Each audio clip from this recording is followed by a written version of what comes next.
chers auditeurs, bonjour chères auditrices, bonjour à tous ceux et toutes celles qui nous suivent en ce 16 février 2026. Merci de nous faire confiance et merci d'être encore au lieu par excellence que nous appelons le lieu du festin intellectuel, la classe Éclaireur Pro Vérité. Aujourd'hui, nous aurons 4 sujets. Le 4e sujet a pour titre la conservation du pouvoir d'État. 4 défis pour le RHDP. Ici, on va vous projeter dans le futur, c'est-à-dire qu'est-ce que le RHDP doit faire pour conserver le pouvoir et essayer de maintenir sa position sur l'échiquier politique ivoirien. On va vous dire en 4 points ce que le RHDP se doit de faire. C'est un texte de notre père Koulibaly Khalilou. Le 3e texte est un texte de Mohamed Zézé et je l'ai intitulé « L'amour vrai n'a pas d'âge ». Et bientôt vous allez comprendre de quoi il est question. Et le 2e sujet qui est tiré de Média Afrique, on va vous parler des États du Sahel et particulièrement Burkina Faso. Quand on imagine ce qui s'est passé à Titao, quand on imagine ce qui s'est passé à Kalana au Mali en ce 16 février 2026, quand on imagine ce qui s'est passé le 13 février 2026 à Sodougui, à la frontière entre le Burkina et le Mali, ça donne simplement envie de pleurer. Et on se demande si ces gens qui dirigent aujourd'hui ces pays-là veulent diriger des cimetières géants et non des populations humaines. Et c'est en même temps aussi une manière de rappeler à des pays comme la Côte d'Ivoire et les Ivoiriens que vous avez beaucoup de chance et chérissez et appréciez la paix que vous avez et appréciez surtout les dirigeants qui vous permettent de vivre dans cette tranquillité. Le premier sujet est un texte de Kwasi.com que j'ai résumé. Il a pour titre « Une nouvelle découverte majeure d'hydrocarbures renforce les ambitions énergétiques ». Chers parents, vous vous souvenez dans l'émission du samedi, on vous avait dit que la Côte d'Ivoire est 6e pays producteur de pétrole. Et on vous avait dit aussi que si les choses continuent de cette façon-là, d'ici 2027, la Côte d'Ivoire risque d'être parmi les 5 pays producteurs de pétrole. Ça, c'était le samedi. On allait dormir, on a fait dimanche. Aujourd'hui, c'est lundi. Aujourd'hui, lundi, là, on vient de nous annoncer encore qu'on a découvert un nouveau champ de pétrole. Et le nouveau champ de pétrole qui a été découvert s'appelle Kalao Zero South. La Côte d'Ivoire a annoncé une nouvelle découverte d'hydrocarbures dans le bassin sédimentaire ivoirien.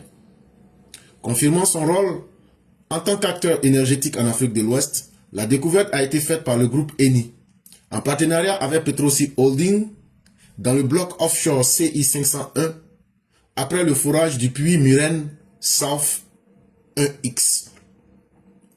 Donc aujourd'hui, lundi 16 février, où je suis en train de vous parler, les autorités ivoiriennes ont annoncé qu'il y a un nouveau champ de pétrole qui a été découvert. Ça a été découvert par qui? Par le groupe italien Eni, en collaboration avec Petrosi Holding, qui est une compagnie, une filiale ivoirienne. Ça a été découvert en pleine mer. C'est ce qu'on appelle offshore. Ça veut dire en dehors des côtes, c'est en anglais. Offshore, en dehors des côtes. Et donc, là-bas, ils ont des noms qu'ils donnent. C'est en pleine mer là-bas. Ils appellent l'endroit là Côte d'Ivoire 501. Ils ont découvert ça quand ils ont creusé en bas de la mer. Et quand ils ont découvert, comment ils ont appelé le nouveau champ de pétrole là, le nouveau endroit où ils ont découvert pétrole là, ils ont appelé ça Kalao Zero South. Comment ils ont fait pour découvrir? Ils sont allés dans la mer là-bas. Presque 8 km dans la mer. Quand ils ont fait 8 km, ils sont arrivés dans la mer là. Ils se sont arrêtés. Ils disent, bon, on va creuser ici là. Quand ils ont commencé à creuser, on ne compte pas l'eau là. Hein. Quand ils ont commencé à dire, voilà, la terre en bas là, on n'a qu'à creuser là. Ils ont creusé ça jusqu'à 5 km 58 mètres. Ceux qui s'asseyent pour dire, tu vois, non, on va pas 50% là. Toi, tu peux aller dans la mer 8 km. Maintenant, là, aller en bas de la mer jusqu'à 5 km, 58 mètres. Tu vas creuser ça. C'est quand ils ont creusé, puis ils ont atteint 5 km 58 mètres là. C'est là ils ont vu maintenant, il y avait pétrole en bas de la mer là-bas. L'eau seulement là, pour pouvoir atteindre la terre qui est en bas de la mer là, ça fait 2 km, 200 mètres. Ah, ils disent que la Côte d'Ivoire là, ah, il y a pétrole dans la Côte d'Ivoire. Ils disent qu'il y en a des. Cette découverte a révélé la présence de pétrole léger, un gaz naturel et de condensat. Et donc quand ils ont creusé maintenant là, en bas de la mer là, à 5058 mètres là, ce qu'ils ont vu là-bas, ils disent, ah, il y en a même. Ils disent, il y a pétrole, il y a gaz, et puis il y a condensat. Condensat là, ça c'est quoi encore? Condensat là, c'est pas nom de quelqu'un. Condensat, c'est comme du gaz naturel, mais c'est du pétrole léger. Mais quand ça y est en bas de l'eau là, c'est comme gaz. Quand on refroidit là, c'est là ça devient maintenant pétrole. C'est ça qu'on appelle condensat. Les ressources estimées dans les blocs CI 501 et CI 205 s'élèvent à environ 1,4 milliard de barils équivalent en pétrole. Le gouvernement ivoirien vise à développer le gaz domestique pour soutenir sa croissance économique et renforcer son réseau électrique, tout en attirant des investisseurs internationaux dans ce secteur pétrolier. Les évaluations des ressources se poursuivent pour planifier le développement du gisement. Donc maintenant, là, ici, là, si tu prends les blocs, parce que les machines qu'on place dans la mer, là, c'est ça qu'on appelle les blocs. Donc, quand on place des machines dans un coin pour extraire le plein dans un coin, c'est ça qu'on appelle un bloc. On dit quand tu prends le bloc CI 501 et puis le bloc CI 205 là, et puis maintenant tu te dis, dans les deux coins, on peut avoir combien de pétrole? On dit, ce qu'on peut avoir là-bas, là, c'est 1,4 milliard de barils de pétrole.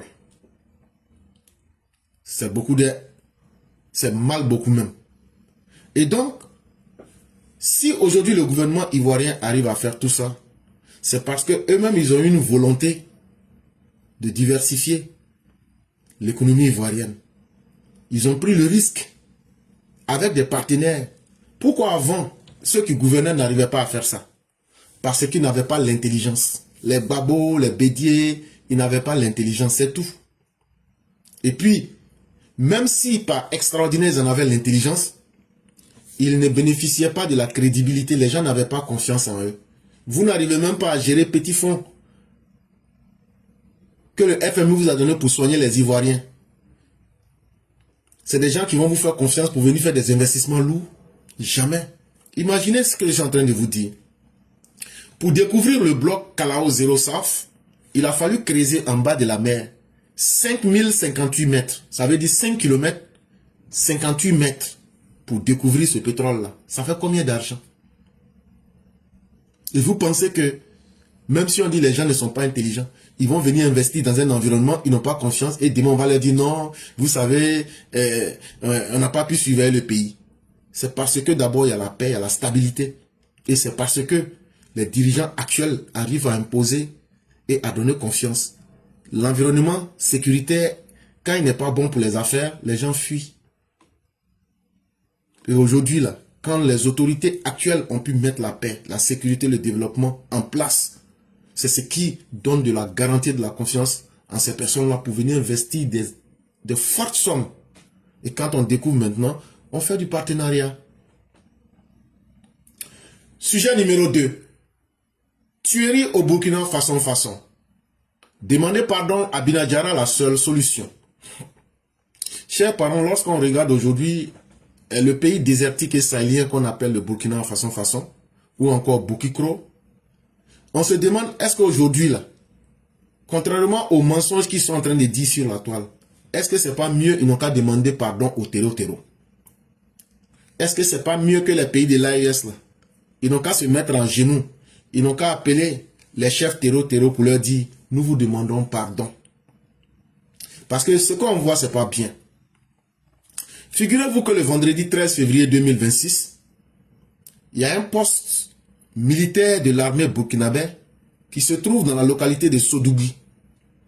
Sodougui, c'est un village burkinabé qui est situé entre la frontière Togo-Burkina Faso. Et là-bas, la vie de 3 soldats a été sacrifiée. Ils ont péri parce qu'ils ont été attaqués par les terreaux. Et quand ils ont attaqué, non seulement ils ont déjà les gars, mais en plus encore, ils ont pris 6 motos, ils ont pris des fusils AK-47, ils ont pris une mitrailleuse, ils ont pris des munitions, ils ont pris du matériel militaire et ils sont partis. Et ceux qui ont fait ça là, ce sont les gens de Binadjara. On n'a pas encore fini avec ça. Dans la seule journée du samedi 14 février 2026, 100 soldats burkinabés ont été déjà à Tandjari et à Titao. Aujourd'hui, quand vous tapez sur la toile Titao, vous comprenez l'horreur qui a eu lieu là-bas. Et ça fait froid dans le dos. Et ces pauvres soldats qui font confiance à l'armée burkinabé et qui rentrent dans l'armée pour protéger leur pays, sont malheureusement en train d'être sacrifiés. Et c'est la même chose au Niger, c'est la même chose au Mali. Quand tu prends par exemple aujourd'hui lundi 16 février 2026, les terreaux ont attaqué ce village qu'on appelle Kalana. Et comme à Kalana, il y a une gendarmerie, tous ceux qui n'ont pas pu emporter comme les véhicules et autres, ils ont tout brûlé. Et la question que nous nous posons, est-ce que ça vaut la peine de donner encore des armements aux putschistes de l'AES? Parce que dans tous les scénarios, ce sont les terreaux qui viennent ramasser ces armes. Et tous les rapports qui sont sortis, quand on fait la synthèse des rapports, en posant la question d'où les terreaux gagnent-ils leurs armes, tout le monde, tous les spécialistes disent que ce sont les pays de l'AES là. Les voyous qui sont à la tête des pays de l'AES là. Quand on leur vend des armes là, tellement ils ne valent rien là, les terreaux viennent les babougous et puis prennent les armes là. Donc en réalité, c'est eux qui sont les supermarchés des terreaux. C'est eux qui alimentent les terreaux. Mes chers parents, c'est fait exprès. Ils font exprès pour que la guerre, le désordre puisse durer. Parce qu'aujourd'hui, le désordre, la guerre et le terrorisme qui est dans le Sahel, là, c'est grâce à ça qu'eux sont au pouvoir. Ils se nourrissent du désordre. Tant qu'il y a le désordre, eux sont au pouvoir. Et donc, ils font exprès pour aller donner des armes aux terreaux, soi-disant qu'ils ont été attaqués. 48 heures auparavant, la terre de Bilonga absorbait le sang de plusieurs dizaines d'éléments de l'armée burkinabé et de leur supplétif VDP. Mais ce que je vous dis là, ça c'est en l'espace d'un week-end seulement. Le 14, allez taper sur Google Bilonga. Il y a au moins plusieurs éléments, plusieurs dizaines d'éléments de l'armée du Burkina et des VDP qui ont déjà encore. En réalité, il faut dire la vérité aux gens. Il faut arrêter de mentir sur TikTok et sur les réseaux sociaux. La vraie vie qui se passe au Burkina est catastrophique. La situation sécuritaire est chaotique au Burkina Faso. Le niveau d'insécurité n'avait jamais été atteint depuis que Yibé Kaka, le terroriste au pouvoir, a braqué et a usurpé le pouvoir en septembre 2022. Mais pire, aujourd'hui, la dégradation ne fait que s'accélérer. On aurait cru que c'était une fatalité. On aurait cru que c'est le bon Dieu même qui a décidé. Non, ce n'est pas le bon Dieu qui a décidé. C'est un choix réfléchi par Yibé Kaka de mettre le Burkina à genoux et d'humilier le Burkina et d'humilier les filles et les fils du Burkina. Et c'est fait exprès pour que les terreaux puissent avoir la puissance, la force d'humilier le peuple burkinabé. Le chef djihadiste du Génim Mali, Binadjara, avait pourtant prévenu. En début de semaine, il appelait une partie des combattants du mouvement au Mali à se déployer au Burkina Faso avec un objectif final, Ouagadougou. Et ce n'est pas étonnant. En début de la semaine passée, là, Bina avait dit que lui il demande à tous les terreaux du Mali, là, ils n'ont qu'à se diviser en deux groupes. Un groupe n'a qu'à aller, ils n'ont qu'à commencer à aller attaquer au Burkina façon. Et que bientôt, là, ils vont encercler Ouagadougou et prendre Ouagadougou. La violence exacerbée ces derniers jours tente à confirmer la mise en exécution de ces menaces. Yibé Kaka, personnage inculte et esclave de la basse-cour de Poutine, n'a ni les compétences ni la qualité, encore moins l'expérience pour mener une guerre victorieuse contre les djihadistes. Et malheureusement, ils ont toutes ces informations. Que ce soit au Mali, que ce soit au Burkina, que ce soit au Niger, les putschistes qui ne sont que des idiots, des illettrés, des esclaves de la basse-cour de Poutine, qui n'ont aucune compétence militaire, qui n'ont aucune qualité et qui n'ont aucune expérience en matière de guerre, sont aujourd'hui en train de sacrifier leur pays en laissant les groupes terreaux détruire la vie de leur population. Avant que le pire ne se produise, pour voir se déferler des millions de Boukis comme réfugiés en Côte d'Ivoire, il urge soit d'engager des négociations avec le Génim ou de mettre un terme au règne des valets de l'impérialisme russe pour le salut du Burkina façon.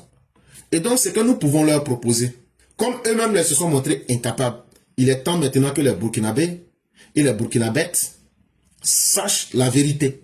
Chers Burkinabés et chers Burkinabètes, la balle est dans votre camp.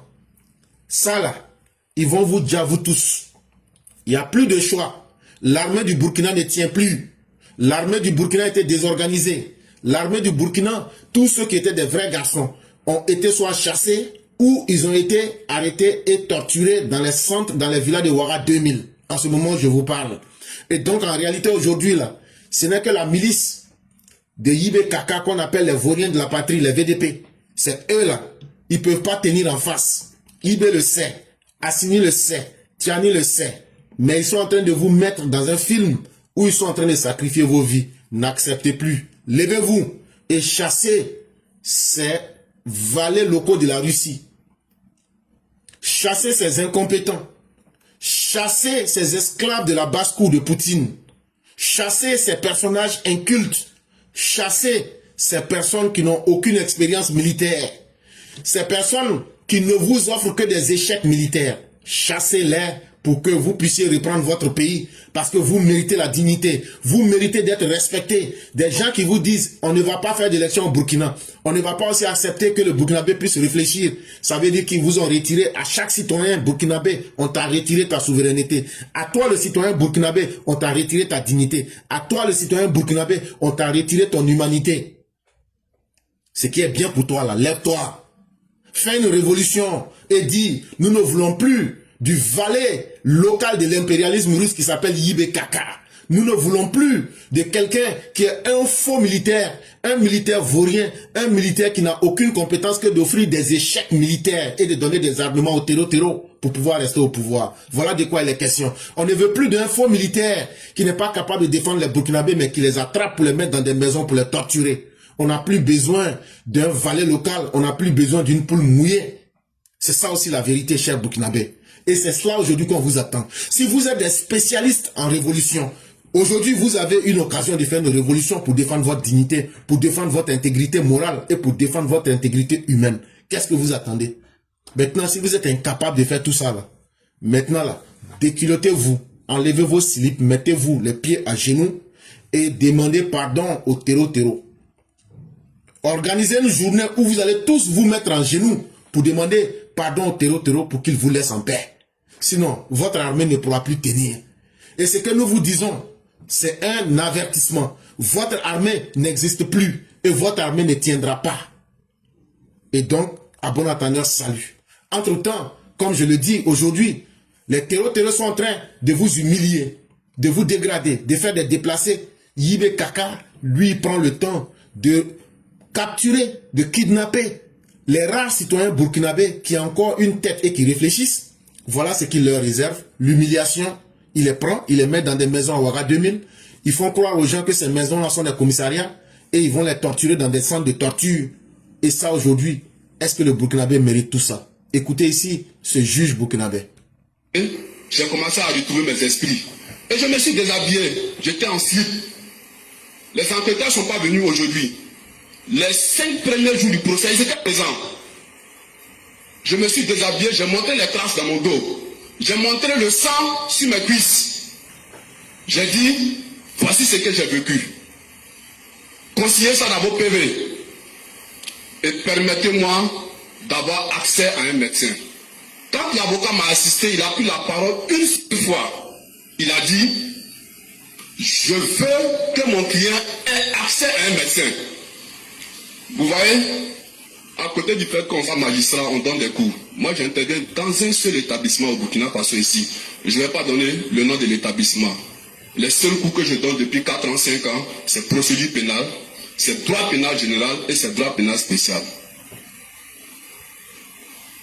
Aujourd'hui, moi je suis dans une procédure où mes droits élémentaires ne sont pas respectés. Quand l'avocat a demandé qu'on puisse au moins m'ausculter pour voir ce qui va ou ce qui ne va pas, on lui a dit de faire un manuscrit. Il a fait le manuscrit, on n'a pas discuté, nous sommes arrivés à l'étape du parquet. Quand on a demandé encore à l'avocat s'il avait un mot à dire, le seul mot qu'il a dit c'était ça. C'est avec dédain, je dis bien, je pèse mes mots, c'est avec dédain que le parquet a répondu. Les collègues ont dit, arrivé à la MACO, ils ont demandé à avoir des médecins. Ils sont là, je leur ai dit, moi je ne vais voir personne. Parce que les seules fois où j'ai demandé à être assisté d'un médecin, on me l'a refusé. Moi je vais vivre ce martyre-là jusqu'à la fin.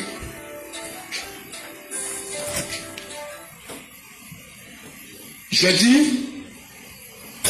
ici que nous avons été déjà jugés et condamnés. C'est la peine seulement qu'on ne connaît pas. Face à l'évolution de ce procès, j'ai envie de nuancer. Mais aujourd'hui, quelle peine vous allez nous donner? Nous avons été déjà jugés et condamnés. Nous avons perdu notre dignité, notre honneur. Certains, pour te remonter le moral, te diront non, c'est une épreuve. Et les grands hommes sont passés par la prison. Oui, mais il y a la prison. Il y a des grands hommes qui ne sont pas passés par la prison. Et les exemples, il y en a assez. Est-ce que pour avoir un grand destin, on a besoin de passer par la prison? Non, pas forcément. Ça veut dire que ce destin qu'ils ont sali là, moi je ne vois pas comment on va réparer ça. Voilà pourquoi je dis, peu importe la décision qui sera rendue ici, ça ne change rien dans ce que j'ai vécu. Le parquet a requis 24 mois, dont 12 mois fermes. J'ai dit, ce que j'ai déjà vécu là dépasse les réquisitions du parquet. Monsieur le Président, je m'en remets à votre sagesse. Il est arrivé des moments où nous avons coulé des larmes. Pas parce que nous ne sommes pas forts. Hein. Si vous voulez trouver vos mains, demandez aux enquêteurs qui m'ont battu. Ils vont vous dire pendant combien d'heures j'ai résisté. Et je vous le dis, j'ai cessé de résister quand on m'a déshabillé. Je me suis senti humilié. J'ai dit à cet instant, je ne résiste plus à rien. Parce que je trouve que un Burkinabé qui torture un Burkinabé jusqu'à le déshabiller, je trouve quand même qu'on allait trop loin. Ce que vous voulez, il n'y a pas de problème. Et lorsque les avocats, dans les échanges, reviennent sur ces questions-là, on coule les larmes, c'est naturel. Parce qu'on pense à ce que nous avons vécu et personne ne pourra réparer cela. Je termine en disant que dans votre procédure, je ne sais pas s'il y a des scellés. Je ne devrais même pas poser cette question-là. Parce qu'on ne peut pas poursuivre des magistrats, des avocats et des douaniers. Et puis on va venir demander s'il y a des scellés dans le dossier. C'est le minimum qu'on puisse faire. Mais quand même, je fais ma demande. S'il y a des scellés dans ce dossier-là, moi particulièrement, j'ai mes 2 téléphones. Et je tiens à les avoir. Dans ces téléphones-là, il y a mes souvenirs. Il y a mes contacts. Il y a ma vie dans ces téléphones-là. Je sais que beaucoup de personnes, à travers cette procédure-là, ont eu accès à ma vie privée. Je ne peux pas empêcher ça. Je ne peux rien empêcher. Mais tout ce que je demande, permettez-moi de retrouver mes souvenirs. En me restituant mes 2 téléphones. Quand on m'a interpellé, j'avais dans mon portefeuille la somme de 86 000, je crois. Restituez-moi cette somme-là, s'il vous plaît. Mes comptes ont été gelés. Quand vous avez vu l'historique de mes comptes, j'ai 3 comptes bancaires, domiciliés dans la même banque. Vous allez voir sur un des comptes, le montant est très élevé. C'est un prêt que j'ai contracté en 2025. Janvier 2025, c'est dans le dos, c'est un gros prêt. Pour des besoins personnels que je ne vais pas dire ici. Ce compte-là a été gelé. Ensuite, mon compte d'épargne a été également gelé. Je vous dis, je vis comment? Je vis comment? C'est une mesure conservatoire. La procédure avance. Si vous n'allez pas faire un dégel total, permettez-nous d'accéder. Au moins, on disparaît dans la nature pendant 2 mois, 3 mois. Nos familles ont accès à nous. On ne peut même pas nourrir nos familles. Je trouve quand même que c'est un peu trop. Nous avons géré des procédures. Moi, j'ai fait toutes les fonctions. J'ai été juge d'instruction, j'ai été juge, j'ai été parquetier. Je suis actuellement dans l'ordre administratif. J'ai fait toutes les fonctions. On n'a jamais fait du tort à quelqu'un. Dites le droit, je vous remercie. Le prévenu sommet Algan Ballonoué.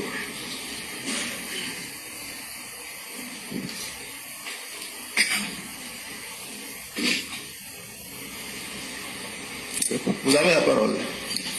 Ok, merci Monsieur le Président. Monsieur le Président, je ne sais pas si je dois encore revenir sur nos conditions d'enlèvement, les conditions dans lesquelles nous avons été enlevés.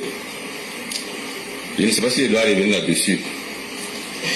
Mais ce que je voulais simplement dire, c'est que, comme l'a dit quelqu'un, arrivé au commissariat, ou bien dans la villa qu'on nous a amené disant que c'est un commissariat, quand je suis arrivé là-bas, je suis également passé devant un miroir et personnellement, je ne me suis même pas reconnu. Moi qui d'habitude n'a pas de barbe, je me suis retrouvé avec une barbe là-bas. Et les policiers ont même demandé au président Méda de venir me parler parce qu'il se demande si je suis normal. Donc, je vous laisse en juger. Effectivement, pendant que nous faisons le direct en ce moment, il y a des gens qui ont dit, mais le monsieur qui parle, il n'a pas un accent burkinabé. Oui, c'est vrai, il n'a pas un accent burkinabé, entièrement. Simplement parce que il peut avoir fréquenté, peut-être en Côte d'Ivoire, au Mali ou partout, avant peut-être de repartir au Burkinabé pour exercer. Et donc cela se comprend très bien. Mais ce que nous disons là, ce n'est pas seulement des propos que vous entendez. Après, je vais poster la vidéo. Vous allez voir, et vous allez voir les juges et les magistrats là, pour voir s'ils ne sont pas couramment en activité. Et donc, cet argumentaire ne tiendra pas pour dire que non, c'est pas un Burkinabé, non, c'est faux. La réalité est que ce que j'ai joué là, c'est une vidéo. Je vais la poster. Vous prenez et vous regardez les autres personnes. Et vous regardez l'environnement. Et donc, comme pour dire que le Burkinabé aujourd'hui, on doit se poser la question, que vaut la vie du Burkinabé? Quand il est entre les mains des terreaux, c'est l'humiliation totale. Quand il est à Ouagadougou et qu'il veut réfléchir, on l'amène dans des centres de torture. Et quand il refuse tout combat et qu'il laisse maintenant son sort à Dieu, on ne fait que l'endoctriner. Voilà des gens qui disent, dans la semaine passée, que eux, ils n'aiment pas la désinformation, mais qui, en même temps, à travers la BIC-C, ont voulu mentir sur le vice-premier ministre ivoirien. Hier ou avant-hier, ils ont fait sortir un documentaire que les terreaux qui ont été déjà au Niger, là, que eux, ils ont vu le numéro du ministre ivoirien de la Défense sur le chef des terreaux. Et puis, ils étaient contents. Ils ont balancé le numéro. On dit, il n'y a pas de problème. Bon, quand on regarde le numéro là, ça commence par 01, ça se termine par 97. D'abord, ce n'est pas un vrai numéro, mais le plus, c'est qu'ils ont donné 8 chiffres. Alors que depuis le 31 janvier 2021, la RTCI a demandé à toutes les compagnies ivoiriennes qui exercent sur le territoire, je dis bien depuis le 31 janvier 2021, de passer à 10 chiffres. Donc malheureusement pour les faiseurs de fake news, la Côte d'Ivoire n'est plus à 8 chiffres. La Côte d'Ivoire est maintenant à 10 chiffres depuis le 31 janvier 2021. Donc ça veut dire, ça fait pratiquement 5 ans que la Côte d'Ivoire est passée à 10 chiffres. Or, dans votre mensonge, le numéro de téléphone que vous avez donné, ça fait 8 chiffres. Donc il y a un chiffre qui manque. Donc ça veut dire c'est un faux numéro. C'est encore une invention. Et qu'est-ce qui a fait que vous avez fait cette erreur? C'est parce que vous ne savez pas la réalité en Côte d'Ivoire. Vous restez à Ouagadougou, vous inventez des réalités. Mais nous, on connaît et on sait la réalité là. On envoie des arguments simples et clairs. Donc la Côte d'Ivoire n'est plus à 8 chiffres depuis le 31 janvier 2021. Donc votre mensonge là, allez ajouter un chiffre dessus pour venir. Sinon, ce que vous avez donné là, c'est faux. Et puis on passe rapidement. Voilà. Sujet numéro 3. L'amour vrai n'a pas d'âge. Pendant que vous êtes dans vos faux love, là je parle de Black Samouraï, que vous vous battez pour une table dans les restaurants, fallait pas voir Black Samouraï, que le 14 là, que c'était, comment on appelle, Valentin, que c'était jour de Valentin. Il s'est levé comme ça là, que lui va faire love, que lui va aller au restaurant avec sa petite go. Et qu'est-ce qu'il a fait? Tout son salaire de 2 mois là, il a mis ça ensemble pour faire jour de Valentin là. Seule soirée de Valentin là, il a fait ça. Il a mis tout ça dedans. Il a oublié même qu'il va retourner au pays. Et puis maintenant là, il a demandé aux gens, quelle est la meilleure chambre en Italie, la meilleure chambre d'hôtel en Italie. Les gens lui ont dit, la chambre là s'appelle spécial Valentin, ça est là-bas là, il faut partir là-bas. Il a fait tout ça. On dit, nous on le regarde seulement. Et pendant que lui il était en train de faire ça là, pendant qu'il était en train de dépenser son salaire, comme il va plus retourner en Côte d'Ivoire là, et nous, avec notre président Ouattara, nous là, on était là-haut. Le président Ouattara, lui, c'est pas fatigué. Lui, il n'a pas fait comme Black Samouraï, faire du mati-vu, aller au restaurant, prendre son salaire là. Le président Ouattara est resté tranquille. Il a attrapé la main de sa dulcinée, sa femme là. Et elle s'appelle Dominique. Mais alias, son nom de bandit, c'est Fantabé. Il a attrapé la main de Fantabé. Ah, ils étaient éblouissants. Ils étaient élégamment vêtus. Et leurs couleurs étaient chaudes de passion. Ah oui. Et ils se sont envolés tranquillement. Ce même 14 février 2026, avec une sérénité royale, ils sont allés à Paris. Ils sont allés dans l'avion. Ils n'ont pas marché pour partir. Parce que les sénoufos, il faut qu'on leur dise la vérité maintenant. On ne peut pas marcher pour aller à Paris. Si tu veux nager aussi, l'eau là, tu connais.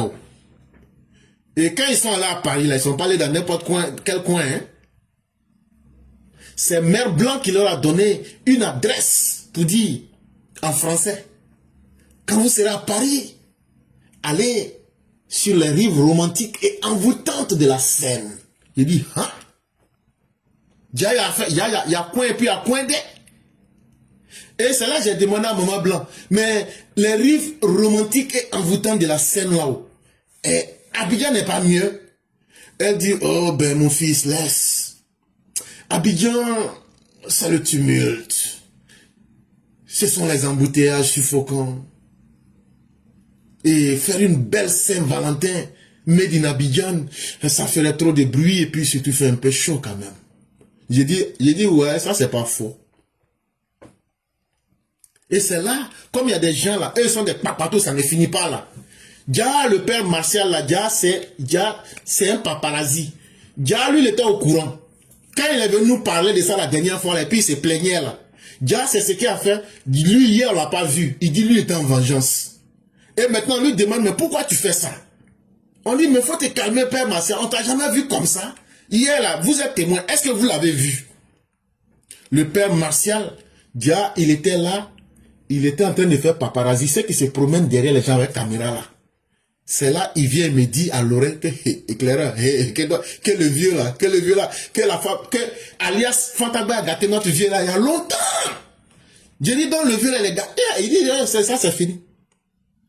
La source bien introduite, qui s'appelle Marcel Koulibaly, dit que au moment où le président était en train de monter dans l'avion, nous on a vu, mais lui dit que le président était en train de chanter la chanson de Francis Cabrel.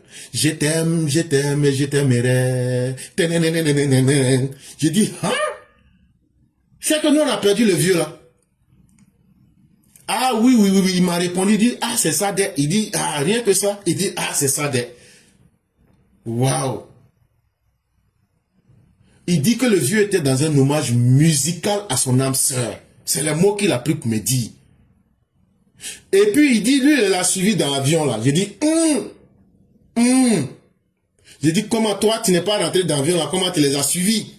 C'est là maintenant que intervient maintenant le père Amara, qui est lui-même un spécialiste. Vous savez de qui je parle? Le patriarche Amara Bakayoko.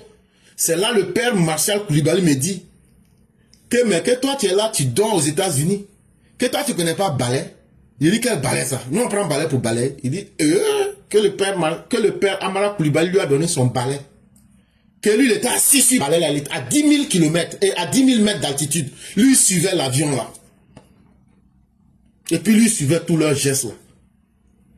C'est là que j'ai dit nous, pauvres mortels de nous, en quête de glamour.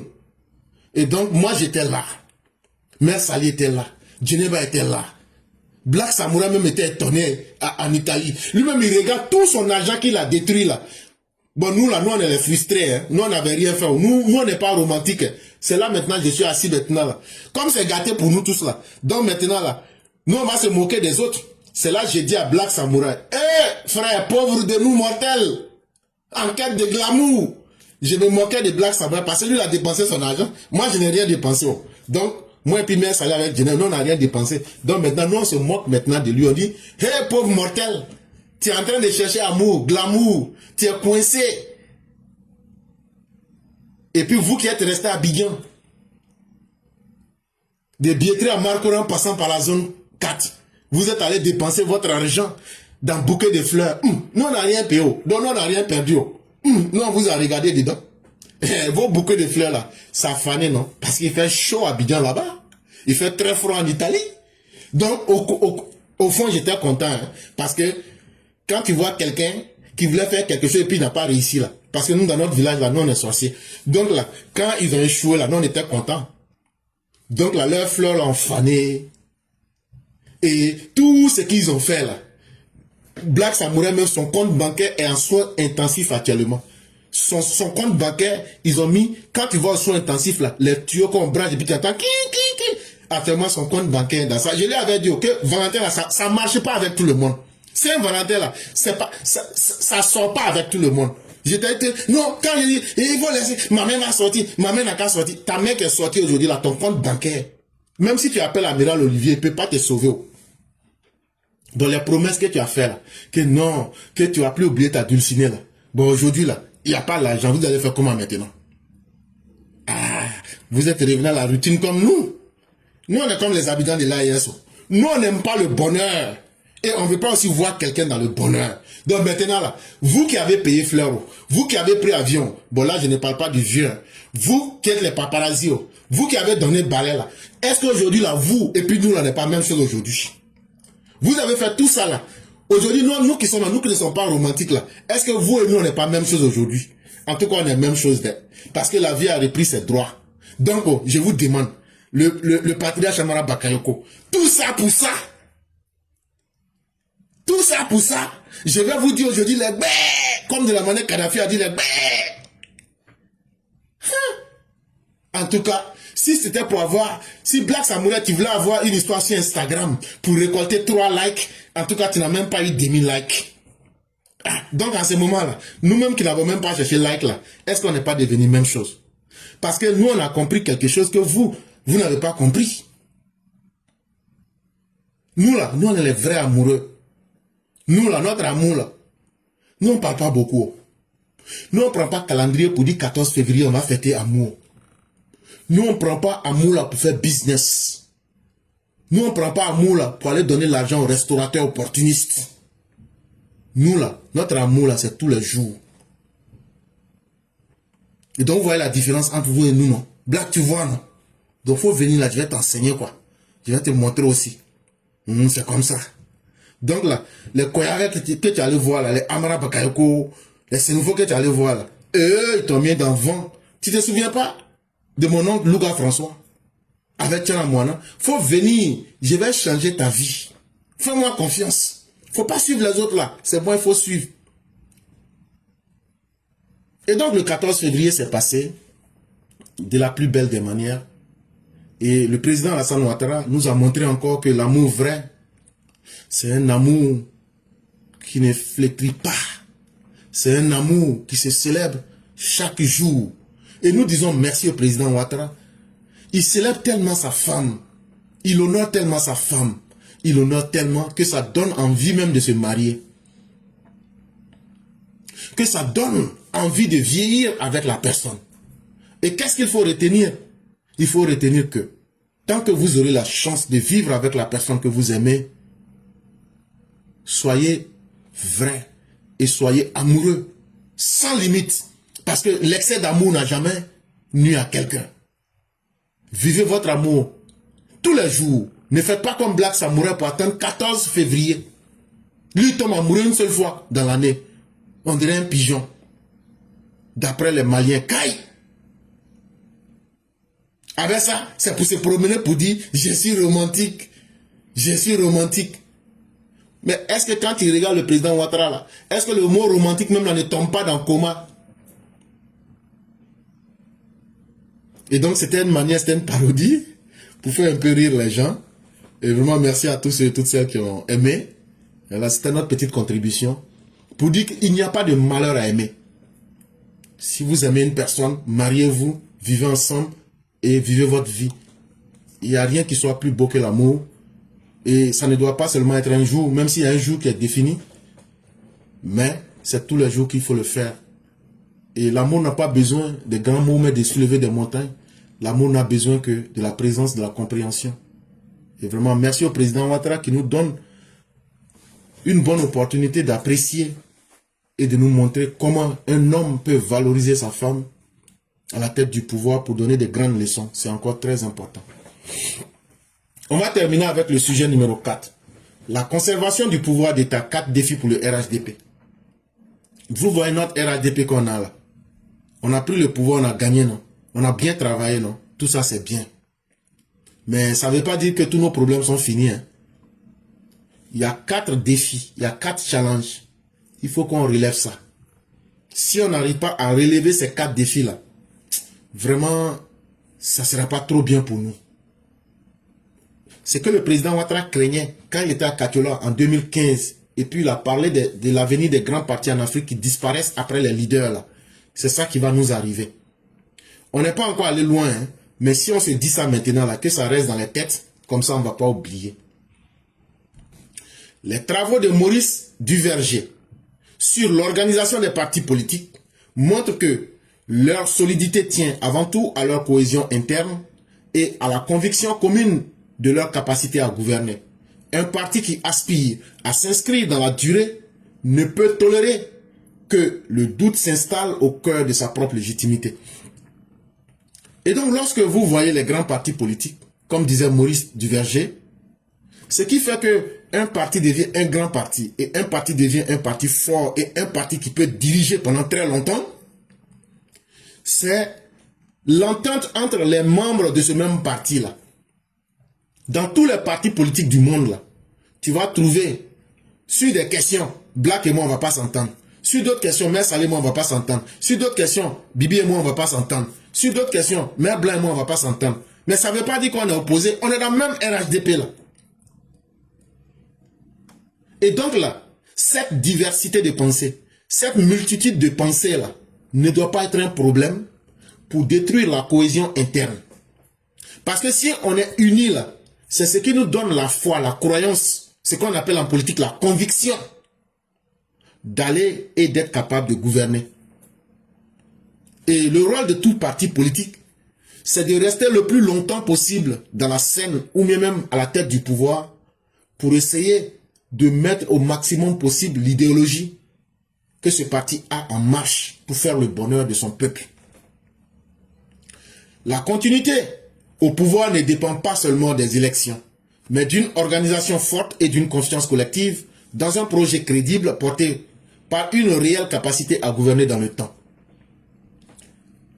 En vérité, dire que j'ai été élu et mon parti a gagné les élections là, c'est une très bonne chose. Ce n'est qu'un élément des actions de démocratie. Mais une organisation forte et la confiance que les membres du parti portent dans le projet de société du parti là, c'est ce qui donne de la force à un parti pour pouvoir gouverner et mettre en place son programme de gouvernement de la plus belle des manières.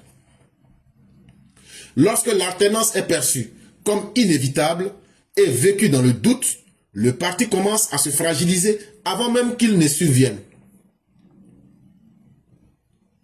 Mais chaque parti politique, aucun dirigeant n'est éternel. Et à des moments, il arrive que dans le parti politique, on veut changer, on veut faire une alternance, on veut changer d'homme. Comme ça sera le cas, ou même c'est le cas en ce moment du RHDP. Ce sont des moments qui sont toujours un peu difficiles parce que ça apporte des doutes. Et si on ne sait pas comment utiliser le doute, ça finit par fragiliser le groupe, ça finit par détruire la confiance entre les éléments, entre les membres du parti, et ça fragilise le parti. Ainsi, la menace ne vient plus seulement de l'extérieur, elle naît d'une perte de confiance interne. Et donc, qu'est-ce qui se passe? Alors que les opposants sont là, eux ne vont jamais vous faire de cadeaux, mais compte tenu du fait que aujourd'hui l'alternance qui a apporté un doute a fragilisé le parti de l'intérieur, ça fait aujourd'hui que donc les gens perdent la confiance à l'intérieur même du parti. La cohésion du parti s'effrite. Or, sans la confiance collective, aucune ambition durable ne peut tenir. Si dans un parti politique, c'est vrai on peut avoir des idées différentes, mais si on n'a pas confiance les uns dans les autres, ça finit par détruire l'ambition même du parti politique. La conviction n'est pas de l'arrogance, c'est une discipline. Elle repose sur la confiance dans son projet, appuyée par les résultats, la cohérence et la capacité à se renouveler. En politique, lorsqu'on vous parle de conviction, dans la religion, c'est ce qu'on appelle la foi. La foi, ce n'est pas de l'arrogance. Quand tu exprimes ta foi, on va dire, ah lui là, c'est un frère en Christ, ah, il en fait trop. Non, ce n'est pas de l'arrogance. C'est un niveau de compréhension. C'est parce que sa foi repose sur une confiance dans le projet que si lui meurt là, il va rentrer au paradis, il sera à la droite du Seigneur. Et déjà là, il expérimente certains aspects, certains avantages de sa foi. C'est ce qu'on appelle en politique des résultats. Et pour lui, le dogme devient de la cohérence parce que ça lui permet d'avoir foi en la vie, que ce soit ici ou en la vie éternelle. Dans la politique, c'est la même chose. En politique, la conviction, c'est l'idéologie. Et l'idéologie politique, là, quand tu l'exprimes, là, c'est de la discipline. Et pourquoi l'idéologie? C'est de la discipline. Parce que c'est avoir confiance dans un projet. Et ce projet-là donne des résultats. Comme le RHDP aujourd'hui, on voit tout sur le terrain. C'est pas caché. C'est pas film hindou. Et aujourd'hui, la cohérence et la capacité du RHDP à se renouveler, puisqu'on avance, les projets avancent, on regarde où ça n'a pas marché et on essaye d'améliorer notre capacité à nous renouveler. C'est ce qui nous donne une nouvelle vie pour toujours continuer à convaincre les Ivoiriens. Tout est de sa capacité à gouverner, affaiblit les militants, désorganise le parti et installe un sentiment de fin de cycle. En politique, la force vient aussi de la confiance collective. On gouverne d'abord par la confiance que l'on a en soi et que l'on inspire aux autres. Et ici en politique, lorsque tu es un parti politique, il y a une chose qui est très importante, c'est ta capacité à gouverner. Et lorsque dans ta capacité à gouverner, vous vous sentez à cause d'une transition, vous vous désorganisez, cela finit par affaiblir les militants. Cela finit par avoir un impact, un doute sur la confiance globale des militants. Retenez une chose, on gouverne parce que les populations ont confiance en nous. Mais on gouverne parce que nous, on a confiance en nous-mêmes. Et si les gens n'ont pas confiance en toi, comment ils peuvent aller te voter? Si toi-même qui veux que les gens te voient, tu n'as pas confiance en ton projet et en ta vision, comment les gens peuvent te faire confiance? Et donc, en politique, non seulement il faut bénéficier de la confiance collective, c'est-à-dire de la confiance de ceux en qui tu veux inspirer cette confiance-là, mais il faut que toi-même aussi tu aies confiance en toi-même. Et en tant que machine politique, ce n'est pas à nous de désorganiser la confiance que nous avons dans le parti. C'est très important. Et là, ce qui détruit les grands partis, en général, c'est l'illusion d'invincibilité. Le parti pense que lui, il est déjà autosuffisant. Mais c'est dans cette autosuffisance-là que les gens ne réfléchissent plus, les gens ne travaillent plus. Et le parti se fragilise de l'intérieur vers l'extérieur. L'excès de certitude peut être périlleux. Un parti qui se croit invincible cesse de fournir des efforts nécessaires. Il s'imagine que ses succès d'hier lui assurent l'avenir. Ah, nous, au RHDP là, il n'y a pas quelqu'un qui a travaillé plus que nous. Au RHDP là, quand tu mets les 50 ans avant là, nous en 15 ans on a fait mieux. C'est vrai. C'est vrai, c'est bien. Mais, à force de trop dormir sur tes lauriers, tu finis par t'oublier. Tu finis par faire l'apologie de tes succès du passé. Tu finis par être dans l'autosatisfaction. Tu penses que personne ne peut faire mieux que toi. Et toi-même là, tu t'as fait sur toi-même. Et je l'ai dit et je le répète. Si le RHDP a eu un grand malheur, c'est de n'avoir pas eu une opposition intelligente pour nous permettre de toujours pouvoir nous surpasser. Et que c'était le plus grand malheur parce que ça nous créait un environnement où nous pouvions dormir sur nos lauriers. Nous pouvions nous appuyer sur les succès des 15 dernières années pour dire que nous n'avons plus de défis à relever par rapport à l'avenir. Mais Dieu merci, nous avons un chef qui est éclairé, un chef qui est un Pygmalion, qui réfléchit toujours par anticipation. Et donc, si tu tombes dans l'autosatisfaction, dans l'illusion que tu es invincible, tu vas remplacer le travail par la routine. Ah non, on a déjà fait ça, donc ça va, on fait les mêmes choses. Tu vas remplacer l'écoute par l'arrogance. Ah ben ça suffit, hein, on a déjà fait 15 ans, mais qu'est-ce qu'on n'a pas vu ici? Et déjà, vous connaissez quoi? Et nous qui avons fait 15 ans, nous sommes les plus aguerris et nous savons déjà de quoi il est question et donc vous n'avez rien à nous dire. C'est ça l'arrogance, on n'écoute plus. On remplace la proximité à une simple répartition des tâches ou des fonctions. Et ça, ce n'est pas bon pour un parti. Pourquoi? L'invincibilité supposée produit un double affaissement. Un affaissement stratégique et un affaissement moral. Affaissement stratégique parce qu'elle réduit la vigilance face aux mutations sociales, économiques et générationnelles. Quand tu tombes dans le sentiment de penser qu'il n'y a plus de défis à relever et que tout est déjà un acquis, tu peux t'affaisser. Tu peux toi-même la tomber dans ton propre piège 2 fois. Premier piège, tu vas te dire, comme déjà tout est fait là-haut. Donc là, tout ce que les gens disent là, c'est woba woba. Il n'y a plus rien à faire, tout est déjà fait. Au plan social, au plan économique, il n'y a plus rien à faire. Même aussi, en termes de l'avenir, il n'y a plus rien à faire. Donc, restons là et continuons dans le même modèle. Mais ça peut avoir aussi un affaissement moral parce qu'elle éloigne le parti de ses racines fondatrices, de ses valeurs, de ses sacrifices, de ses combats initiaux qui ont forgé son identité et sa personnalité. Sachez que chaque parti politique a une identité. Sachez que chaque parti politique a un dogme. C'est ce qu'on appelle l'identité idéologique. Sachez que chaque parti politique a une méthode.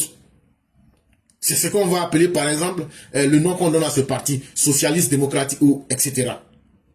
Et donc chaque parti, quand il vient sur la scène là, il vient avec un idéal, il vient avec une vision, il vient avec des racines qui ont fondé sa création. Et si vous êtes dans l'autosatisfaction, qu'est-ce qui va arriver?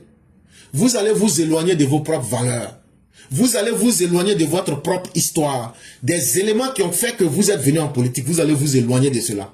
Vous allez oublier les sacrifices que les militants et les gens qui sont dans le parti ont fait.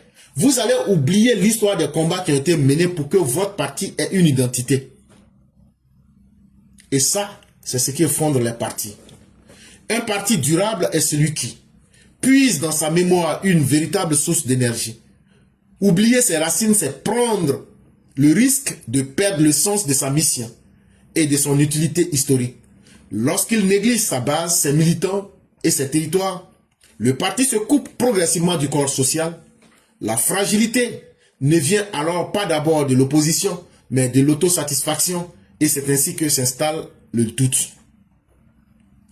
Et donc, le RHDP, pour ne pas être dans le cas des partis qui sont tombés dans l'autosuffisance et qui se sont détruits, le RHDP ne doit pas oublier sa propre histoire.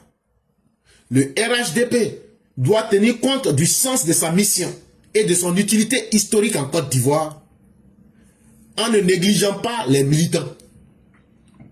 Nous les militants, on ne comprend pas français là, ne nous négligez pas. Ne vous fatiguez pas à aller conquérir de nouveaux territoires. Parce que plus on va agrandir le corps social, plus on va agrandir notre terrain d'action, c'est ce qui va nous donner de la force. Parce que si tu perds tes militants, tu perds ce qui est à l'intérieur de toi-même, tu ne fais que faciliter le travail de l'opposition. Et ça, c'est l'autosatisfaction qui fait ça. Et c'est ça aussi qui commence, c'est là que commence le doute à l'intérieur même d'un parti politique. La dialectique du doute entre paralysie et exigence. Il existe deux formes de doute. Le premier est négatif et le second est porteur d'une dynamique positive. Est-ce que douter là c'est mauvais? Ah, c'est ça aussi. On a dit que le doute de façon globale n'est pas une bonne chose, mais est-ce qu'il n'y a pas différents types de doutes, surtout quand on est sur le terrain politique? Ça aussi il faut expliquer. Si nous prenons le doute et que nous le divisons en deux, il y a le doute de la paralysie qui affaiblit la cohésion et qui installe un sentiment d'impuissance. Il s'agit comme une annonce anticipée de l'échec, transformant la prudence en résignation. Lorsqu'il s'installe, il prépare la défaite plus qu'il ne la prévient. Ici, le premier doute qui est négatif, qui n'est pas bon, c'est le doute qui vous amène à ne plus prendre des décisions, à ne plus prendre d'action. Et on dit que Alassane Ouattara ne sera plus là. Donc qu'est-ce qu'on doit faire?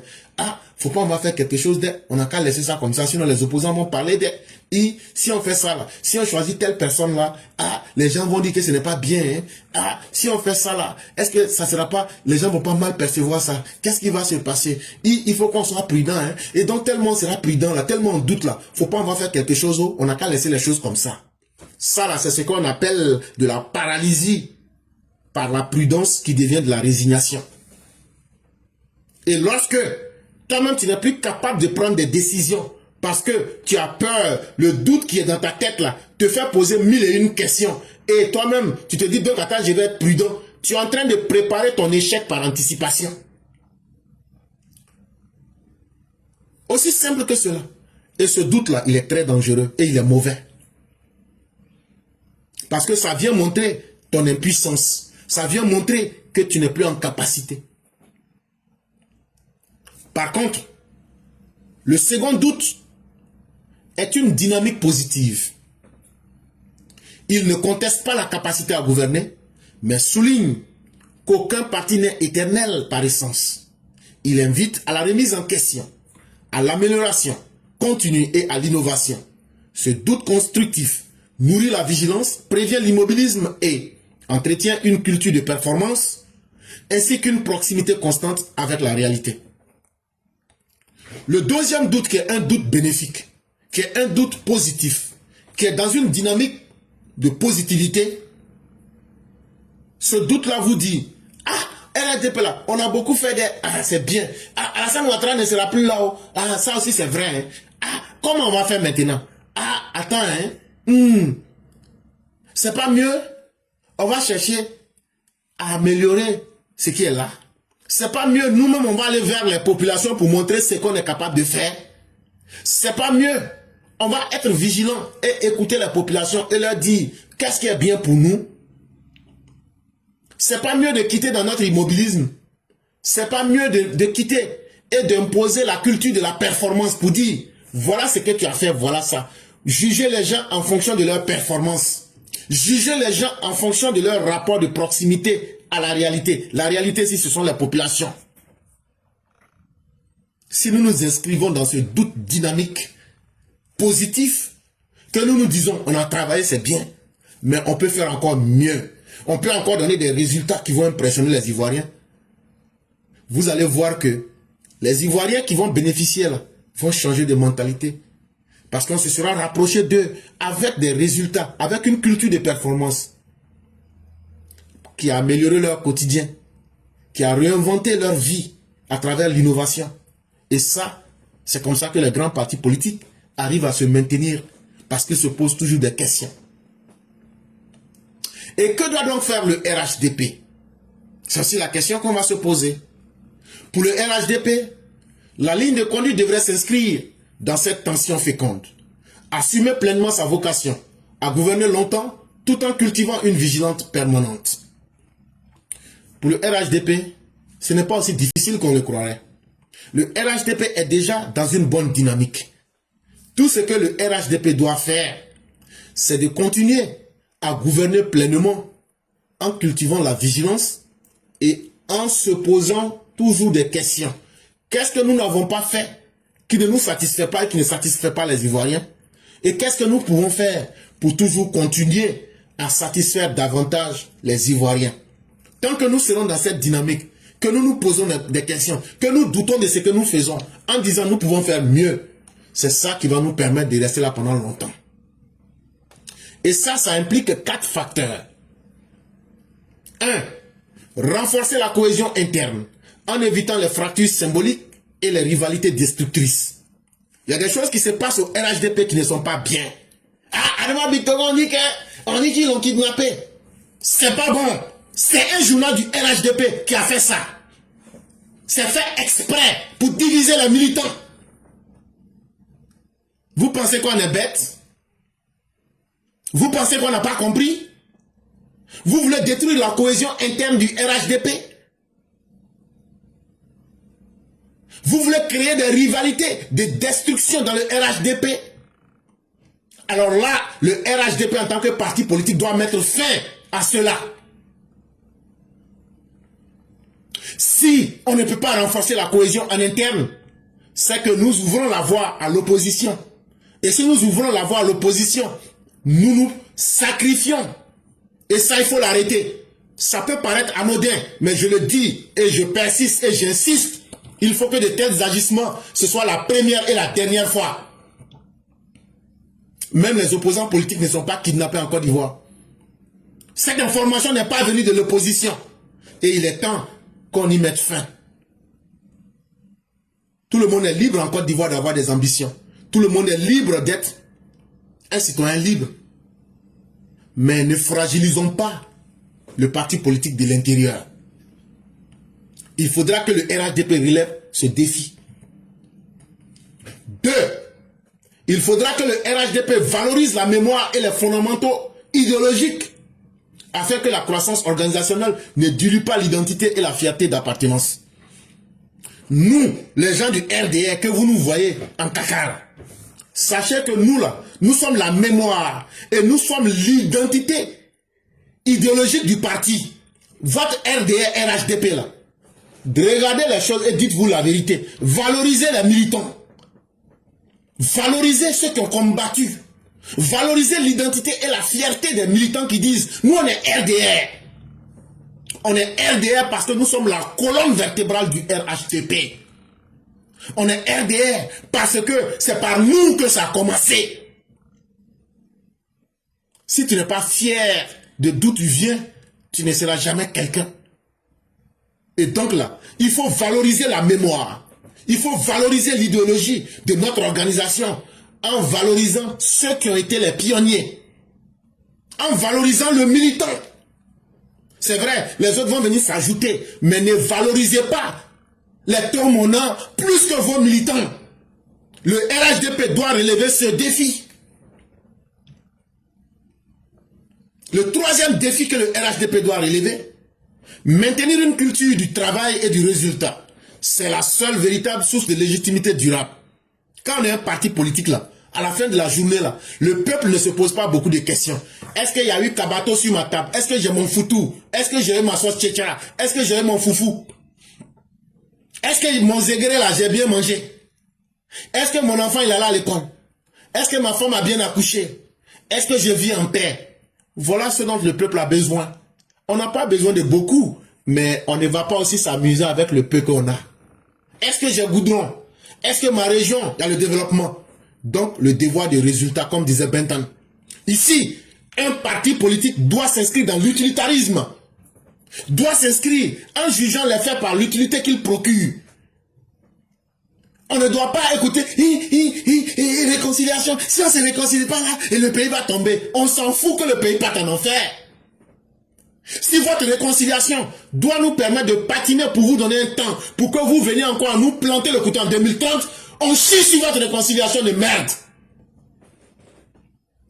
Si des escrocs doivent aller voir le parti, le PPACI, doivent aller voir l'église catholique pour escroquer moralement la population, nous allons crier au fort pour dire non à l'escroquerie au nom de Dieu. Si des chefs de village se lèvent pour venir demander pardon pour que les criminels aient une porte de sortie, nous allons dire non, ça n'apportera aucun résultat positif dans notre société. On juge toute action par l'utilité. Le pardon qui sera accordé à ces bandits n'est qu'un pardon qui va détruire notre société, n'est qu'un pardon qui va nous faire patiner et différer le malheur. Or, un parti politique ne se donne pas pour vocation de faire la culture du désordre. Un parti politique ne pardonne pas pour faire plaisir à un camp, mais un parti politique gouverne pour qu'on le juge sur ses résultats. Quand vous étiez là, est-ce que vous avez fait ce que vous auriez dû faire? Et donc, on doit maintenir la culture du travail, du résultat. C'est la seule légitimité qui est durable et c'est la seule légitimité qui est vérifiable. Et c'est de cela que le peuple et le monde entier se souviendront. Le peuple et le monde ne se souviendront pas qu'il y a eu un dialogue politique qui a donné l'amnistie à Gbagbo, qui a donné pardon la grâce à Gbagbo, qui a donné l'amnistie à Simone. Ça n'intéresse personne, ça n'a aucun avantage sur les Ivoiriens. Et ça suffit. Mais le monde entier se souviendra qu'Alassane Ouattara a construit des ponts. Le monde entier se souviendra et les Ivoiriens, même s'ils n'aiment pas les ponts, les routes, l'eau et ce qui a été fait, ils vont aller se soigner dans les hôpitaux d'Alassane Ouattara, qu'ils le veuillent ou pas. Et c'est ça la meilleure légitimité d'un parti politique, du travail et du résultat. Et donc, il faudrait que nous arrêtions et que nous quittions rapidement dans les sentiers battus, dans ce que l'opposition nous amène à faire pour leur faire plaisir. Si Gbagbo rentre pas en Côte d'Ivoire, il n'aura pas paix. Gbagbo est rentré. Si Gbagbo, là, on lui permet pas de créer un parti politique, on va brûler la Côte d'Ivoire. Il a créé un parti politique. Si Gbagbo, là, on met pas son nom sur la liste électorale, on va brûler la Côte d'Ivoire. Est-ce qu'ils ont pu brûler la Côte d'Ivoire? Est-ce que vous n'êtes pas en paix? Donc ça veut dire qu'ils étaient dans le mensonge. Parce que Gbagbo est venu en Côte d'Ivoire, ils ont changé de langage pour dire que Gbagbo, là, il faut qu'il soit président. S'il n'est pas président, il va se battre. Et cette culture de suivre les autres, là, ça montre l'incapacité du parti politique. On veut faire plaisir à qui? C'est aux Ivoiriens qu'on doit faire plaisir. Et comment on fait plaisir aux Ivoiriens? C'est de faire du travail. Vous avez besoin de route. Avant que vous ne demandiez la route, nous l'avons fait. Vous aviez besoin d'eau, nous avons réalisé cela. Les résultats sont en face de vous. Nous avons travaillé. Tout le reste n'est que du flatus vocis, n'est que du bavardage. Vous avez besoin de paix et de sécurité, nous vous avons maintenu en paix et en sécurité. Voilà ce dont les uns et les autres se souviendront. Voilà d'où nous tirerons notre légitimité. Et c'est ce qui va faire que les gens, même quand on ne sera plus au pouvoir, ils vont dire, quand eux ils étaient là, eux au moins ils nous apportaient ce qu'on voulait. Votre réconciliation là, ça n'a pas enrichi un Ivoirien. Votre réconciliation de merde, ça n'a pas sauvé la vie de nos parents que vous avez donné à la mort. Et ça n'a pas changé vous-même vos comportements. En 2010, ce que vous avez fait, vous avez répété en 2020. En 2025, vous avez répété. Et vous demandez pardon pour pouvoir répéter en 2030. Il faudrait que le gouvernement quitte dans ça. Et le quatrième défi pour le RHDP, c'est d'instituer un doute positif, conçu comme un outil de réforme et non comme un aveu de faiblesse. Il faudrait que le RHDP accepte les critiques. C'est le moment le plus utile pour nous, en tant que des militants éclairés, de toujours regarder les actions du gouvernement avec beaucoup de doutes et de nous dire, voilà ce qui marche et voilà ce qui ne marche pas. De toujours pousser nos dirigeants par la critique interne à l'intérieur de notre parti politique pour éveiller les consciences et pour toujours maintenir nos dirigeants dans le travail. Et en leur disant, on ne va pas vous permettre de vous reposer. On ne va pas vous permettre de dormir. On ne va pas vous permettre de vous affaiblir parce qu'il n'y a plus rien à faire. On ne va pas vous permettre, comme c'est déjà le mandat de la fin d'Alassane Ouattara, là, on ne sait pas comment ça va se passer. Nous savons comment les choses vont se passer. Et les choses vont se passer très bien, chers Ivoiriens. Et donc, ne soyez pas pris par un doute néfaste, par un doute toxique. L'après Ouattara n'est pas la fin du monde. L'après Ouattara existera comme le monde a toujours existé et le monde continuera de fonctionner. Mais est-ce que nous nous mettons en posture de remplir le rôle que chacun doit jouer? Et si chacun joue pleinement et bien son rôle, au lieu de rester dans des aveux de faiblesse, Au lieu de rester à s'apitoyer sur le destin, c'est maintenant qu'il faut travailler et qu'il faut maintenant se former et qu'il faut occuper de l'espace et pour continuer. Enfin, un parti soudé, sûr de sa valeur mais conscient de ses limites, peut gagner sans arrogance et avancer sans crainte. La longévité n'est ni un droit acquis ni un hasard. Elle dépend du travail collectif, de la fidélité à ses racines et d'une confiance éclairée dans le choix de ses dirigeants. Et donc, comme dans toute chose sur cette terre-là, le hasard existe très peu. Le RHDP doit demeurer un parti soudé. Les ambitions individuelles et les ambitions personnelles ne doivent pas être au-dessus de l'intérêt collectif du parti et de l'intérêt collectif de la nation. Ça, il ne faudrait pas que nous l'oublions. Le RHDP doit être conscient que toute organisation humaine a des limites. Il y a des choses que nous n'avions pas réussi, comme par exemple la justice. Qu'est-ce que nous faisons pour réussir aujourd'hui?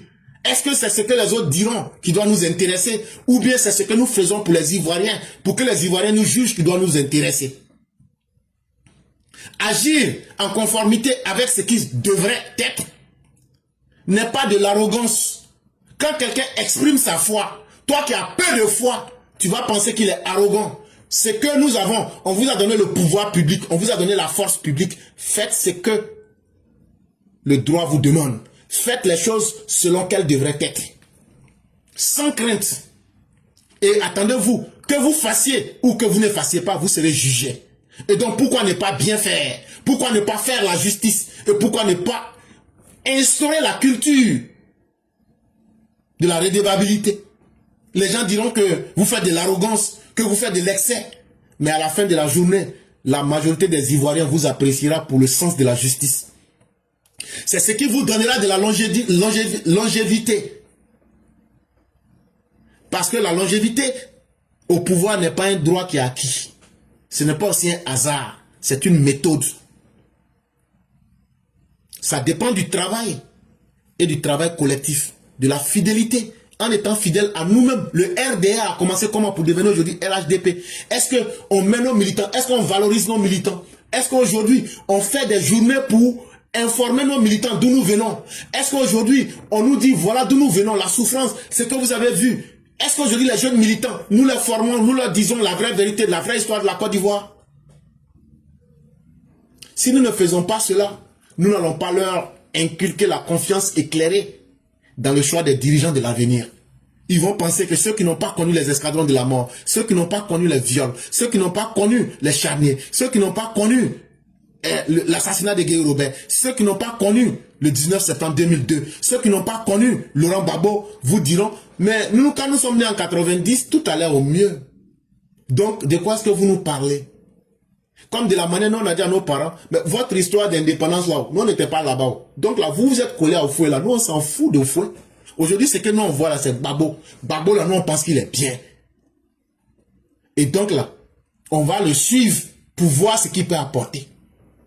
Jusqu'à ce que lui aussi vienne nous montrer qu'il aurait été la plus grosse déception et qu'il aurait été une arnaque pour les Ivoiriens. Et donc, chers Ivoiriens, voilà un peu ce que nous pourrions dire aujourd'hui au RHDP en termes d'avenir pour que le parti, si cela peut aider, cela puisse aider ce parti-là à devenir un parti plus grand, un parti plus structuré.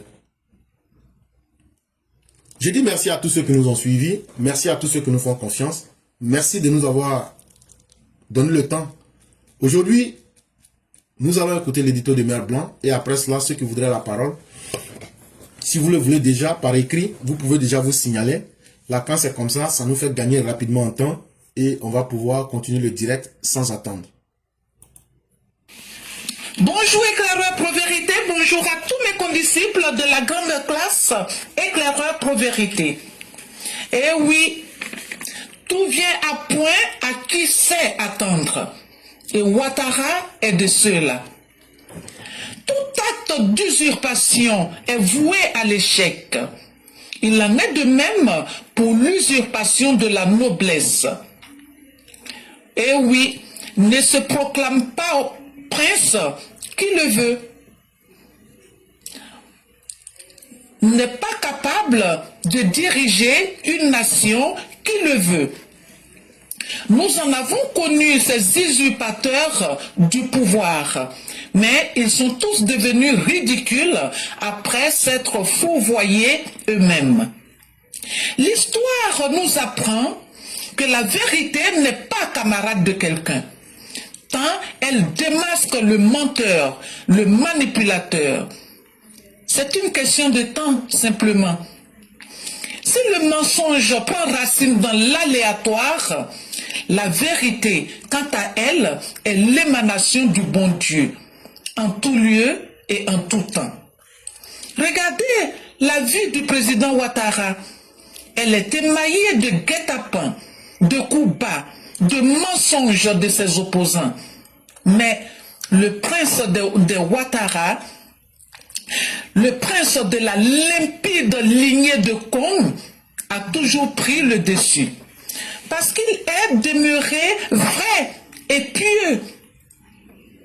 Et le bon Dieu se charge toujours de dévoiler ceux qui complotent par lâcheté dans le noir contre lui, en souhaitant sa chute. Or donc le président Ouattara n'a jamais été mêlé, ni de près ni de loin, à un quelconque financement de rébellion. Gbagbo l'a avoué, fa. Ainsi donc, le Prado n'y est pour rien dans l'attaque de l'aéroport de Niamey. Tiani lui-même l'a reconnu. Or donc, la séquestration de nos 49 braves soldats n'était que de la pure provocation. Je reste convaincu que le président Ouattara est cet homme qui triomphe et qui triomphera toujours des manigances des usurpateurs de pouvoir, tels que les Tiani, les Thiam, les Assimi, les Gbagbo et tous ceux qui nagent dans le mensonge, mais que les événements confondent en les rendant ridicules. Et c'est loin d'être terminé, car qui s'attaque à notre Prado dans le mensonge finit toujours dans la honte. Merci et à bientôt. Merci infiniment, Mère Blanc. Elle nous révèle ici une leçon de vie. Un homme, quand tu as la possibilité, vis simplement ta vie en tenant compte de certaines valeurs humaines, comme par exemple, ne pas mentir sur les autres. Alassane Ouattara a été accusé de toute forme de crime. D'abord, il est burkinabé. Après, il a fait la rébellion. C'est lui qui a financé. C'est lui qui serait l'auteur de tous les crimes en Côte d'Ivoire. Mais lorsque vient le moment de montrer les preuves, personne n'a des preuves. Comme si Alassane Ouattara était un super homme qui, après que les événements aient eu lieu, il avait la capacité de les effacer. Mais mieux, quand ceux qui l'ont accusé de façon méthodique, ça a toujours été comme ça, au soir de leur vie, comme le crépuscule de l'existence des Babos, il vient aujourd'hui à dire, c'est Kadhafi qui a financé la rébellion. Voilà la route où les armes passaient. Et la question qu'on se pose, mais qu'est-ce que lui il a fait? Rien. Est-ce que le mensonge suffit pour bâtir son existence là-dessus? Non. Est-ce que le mensonge suffit pour mettre les autres à pilori? Non.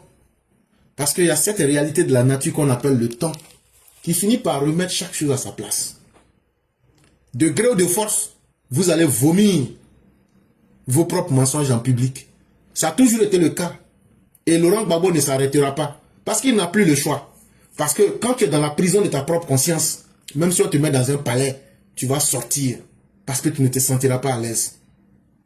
Mais ça doit servir à tous ces politiciens qui pensent que, en étant complètement dans l'immoralité, on peut arriver à faire une carrière politique. La réalité en face de vous, c'est un modèle qui ne marche pas. Merci à Mère Blanc, merci à ceux qui nous ont suivis. On on va directement tomber à l'édito de Mère CT. Et directement, je vois 3 personnes. C'est avec elles que nous allons continuer. Et donc, on va écouter l'édito de Mère CT. Et lorsqu'on aura fini, on va pouvoir donner la parole à ces 3 personnes. Allô, bonjour éclaireur, bonjour CCT. J'aimerais vous dire merci, merci encore. Moi, c'est toujours le merci que je dis. Hein. J'écoute toujours les panels du dimanche dans le train le matin en venant au travail. Franchement, c'est des très, très, très beaux panels. Alors, j'aimerais que vous posiez une question sur le direct d'aujourd'hui à un certain Bijou d'Afrique qui a intervenu sur le panel, qui demandait pourquoi vous ne parlez pas de l'histoire de la nièce de notre Prador. Alors, moi, j'aimerais poser la question à Bijou d'Afrique. Nous, on a l'image d'un certain président qui était avec un ministre français dans une boîte de nuit à Abidjan, qui est ami, hein, très proche à ce monsieur. C'était l'Américain en question dont tout le monde parle en ce moment. Et donc, moi, j'aimerais poser la question à Bijou de savoir qu'est-ce que un chef d'État faisait avec ce monsieur-là qui est ami au monsieur en question. Ce chef d'État qui est de Côte d'Ivoire, qui était ami à Jack Lang. Jack Lang, en ce moment, son nom, il est en premier. Sa fille a même démissionné. Donc, j'aimerais poser la question à Bijou d'Afrique, de savoir, vu que il faut que nous tous, on se pose des questions. Nous, on sait qu'on n'a pas élu la nièce de notre président. Voilà, la nièce, c'est sa vie, c'est sa vie. Nous, on a élu Ado a sa vie. Notre papa, il a sa vie. Maintenant, vu que lui, il met le problème sur le tapis, je lui repose la même question à Bijou. Qu'est-ce que son président à lui faisait avec Jack Lang qui est ami, parce qu'on dit dans la vie, mon ami, ton ami est mon ami. Voilà, donc l'ami de mon ami est mon ami. Donc nous aussi, on se pose des questions. Il faut qu'on pose cette question-là à ce monsieur-là qui est Bijou d'Afrique. Qu'est-ce que son président faisait avec Jack Lang qui est ami au monsieur en question? Nous, on aimerait savoir. Donc, on s'interroge aussi, hein. Voilà, faut qu'il nous réponde. En tout cas, merci beaucoup, éclaireur, et très, très, très, très bon direct à tous. Et je salue tous les élèves de la classe. Vraiment, merci à tous les élèves. Merci à la mère Sally. Merci à tout le monde. Merci. Bonne journée et que Dieu vous bénisse, éclaireur. Merci infiniment, cher mère CT. Merci encore pour ce que vous dites. Vous savez, il y a des bouffons sur la toile qui ne maîtrisent rien. Et lui-même, sans le savoir, depuis le samedi, nous avions parlé de l'affaire Afshan ici et on a donné tous les contours. Mais c'est que, contrairement aux autres, nous sommes une plateforme d'éducation et de culture intellectuelle. Nous ne sommes pas une plateforme de bavardage. Nous traitons les problèmes dans leur profondeur. Qui est Nina Keïta? Nina Keïta est l'une des nièces du président Ouattara. Ça veut dire la fille de un de ses frères ou de ses cousins. Depuis quand la justice dit que quand tu deviens président de la République, c'est qu'une de tes nièces fait, c'est toi qui es responsable. Aussi simple que cela. Nina Keïta est une ex-mannequin qui a vécu aux États-Unis. Et effectivement, lorsque elle est citée dans l'affaire Amshine, on nous dit clairement, les gens avaient besoin d'un avion et à travers elle, ils ont créé le lien. Ça veut dire le crime qu'elle a commis, c'est d'être intermédiaire pour faciliter l'achat d'un avion dans les années 2012. Voilà M. Jeffrey Epstein qui voulait agrandir son champ de business et qui a contacté des personnes comme Abdourahmane Sissé. En ce moment, Adama Kamara était ministre de l'Emploi pour essayer de voir dans quelles circonstances il peut investir en Côte d'Ivoire. Mais où est le mal? Non, de vous à moi, soyons clairs. Où est le mal? Où est ce qui est mauvais dans ça? Alors donc, parce que tu es président, donc tu dois savoir qui est bon ou pas. Quand Nina est intermédiaire pour servir entre le président Ouattara et M. Jeffrey Epstein dans les négociations qui ont abouti en 2014 à l'achat d'un système de surveillance israélien et à l'acquisition d'un Boeing 727 pour la présidence ivoirienne. Où est-ce que ça là, ça s'est passé dans Yuruku? Est-ce que nous on a dit qu'on est complexé? Est-ce que c'est que j'ai dit là? Lui-même là, je peux lui donner des informations que lui-même ne maîtrise même pas. Mais où est-ce qui est mauvais? Soyez un peu sérieux quand même. Soyez un peu sérieux. Ce n'est pas parce qu'on dit, sur le Jack Lang est cité plus de 328 fois. Mais c'est lié à des scandales sexuels. Mais ici, on ne vous parle pas de scandales sexuels. On vous dit, Jeffrey Epstein voulait agrandir son business. Il voulait investir dans des pays où l'économie se porte bien. En 2014 et 2016, il a contacté Abdourahmane Cissé, qui était ministre. Il a contacté Anama Dosso. Et ils ont essayé de voir dans quel contexte, si c'est possible pour lui d'investir dans la société publique qu'on appelle la geste aussi. Où est-ce qui est mauvais?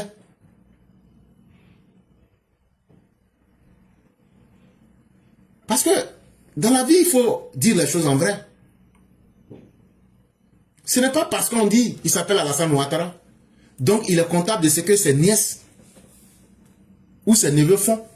Soyons un peu sérieux et élevons le niveau du débat. Et donc nous autres ne sommes pas dans le bavardage. Et ceux qui cherchent à faire du scandale pour passer leur vie parce qu'ils n'ont rien à dire, c'est leur problème. Mais ce que je viens de dire là, j'aimerais que quelqu'un dise que ce n'est pas vrai.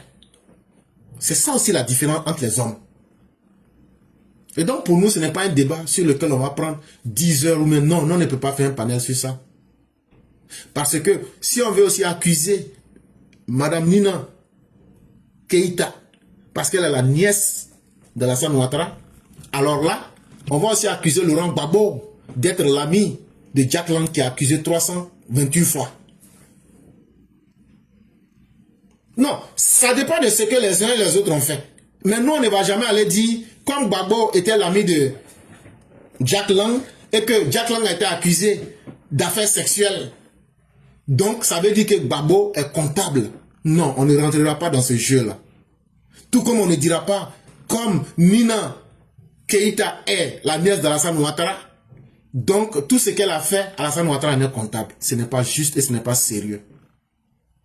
Mais même encore, si on veut faire ce rapprochement, montrez-nous ce qui a été fait selon l'article, on va lire ensemble devant tout le monde.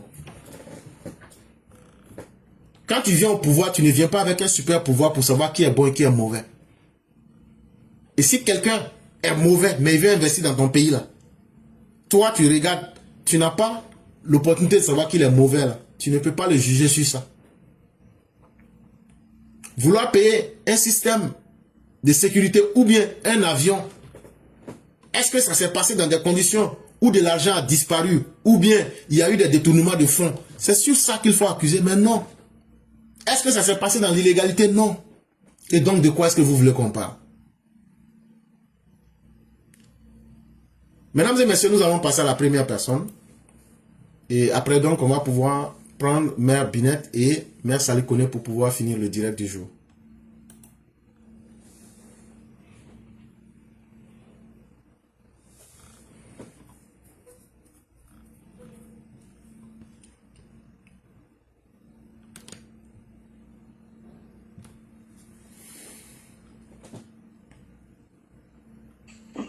Allô? Oui. Bonjour, cher frère. Oui, non. Oui, bonjour, grand frère, ça va bien? Oui, ça va. Et chez toi-même? Oui, ça va, ça va. Dieu merci, ça va. Ok, Dieu merci. Donc, on va te laisser la parole. Ok, parfait. Bonjour, bonjour à tous ceux qui nous écoutent. Grand frère, c'était pour, il se pendait que tu étais dans ma tête. Hein. Je vais faire un peu, je vais ajouter un peu dans ce que vous avez dit, quoi. J'ai pas grand chose à rajouter concernant le fait de vraiment s'occuper des militants. Au fait, j'aimerais, vous savez, imaginez un peu un papa qui est, en fait, qui a essayé de faire un chant, ok? Et le chant, le papa, il était en collaboration avec ses enfants. Et les enfants avec le papa, avec tout un monde, ils ont essayé d'entretenir le chant. Contre la pluie, contre le vent, contre les intempéries. Les enfants, avec certaines personnes qui les soutenaient, ont fait en sorte que ce champ-là a fleuri. Maintenant, puisque le champ a donné là, mais si on doit embaucher, voilà, mais c'est bien sûr tous ceux qui étaient là pendant les moments les plus difficiles, pendant les intempéries, parce que ces personnes-là sont conscients plus que tout le monde de ce que représente la réussite de ce champ-là. Mais si au contraire de ça, tu vas faire confiance à des gens qui n'étaient pas là dans les moments les plus difficiles pour entretenir le champ, mais dès que vous allez partir là, ces personnes-là, ils vont... Qu'est-ce qu'on a fait pour qu'on en arrive là? Donc pour dire à nos cadres, pour dire au RHDP, il est très important, s'il y a des postes vraiment, je dirais, stratégiques, à qui il faut confier des gens, vraiment il faut penser aux militants. Parce que ces militants, ils étaient là, ils ne vous ont pas trahis. On a vu 2020, on a vu 2025. Ils sont restés là à soutenir le parti. Donc ce sont des gens qui sont sincères, qui veulent le bien du pays, qui veulent le bien du parti.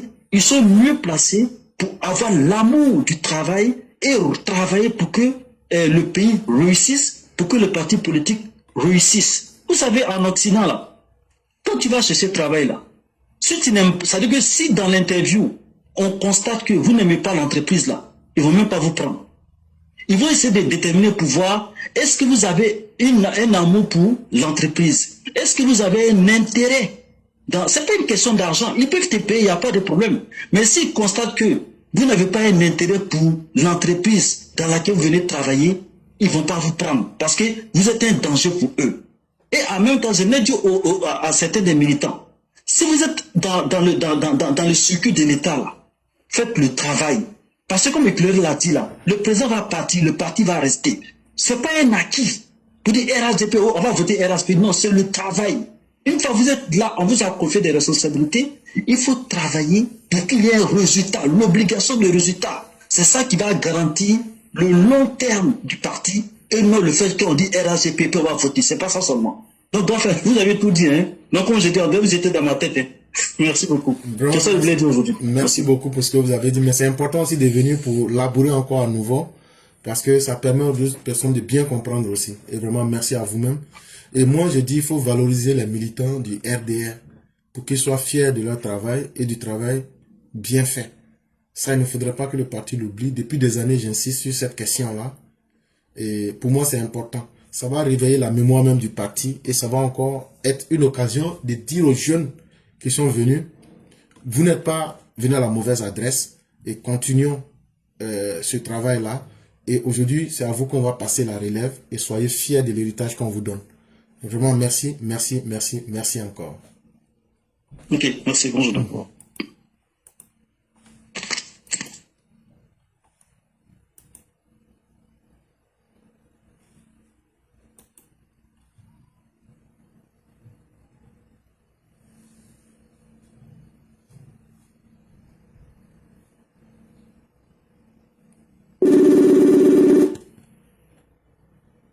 Alors?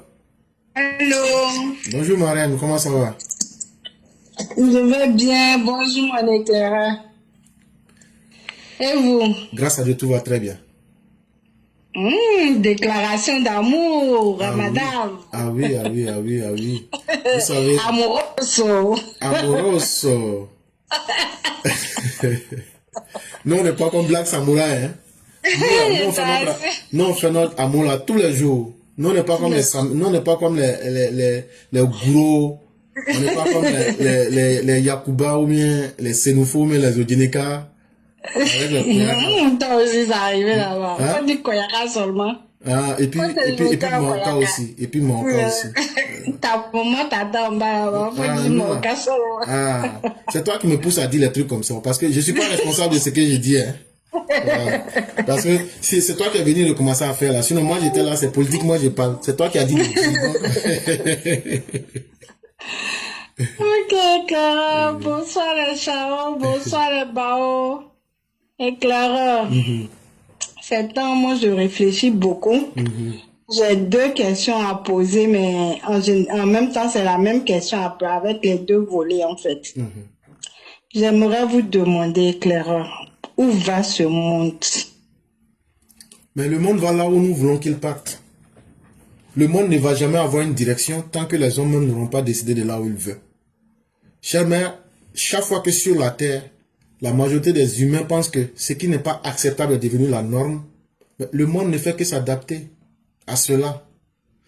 Et quand la majorité des humains, souvent après des grands malheurs, prennent conscience que nous avons mal agi Dieu et la nature nous donnent toujours la chance de nous corriger.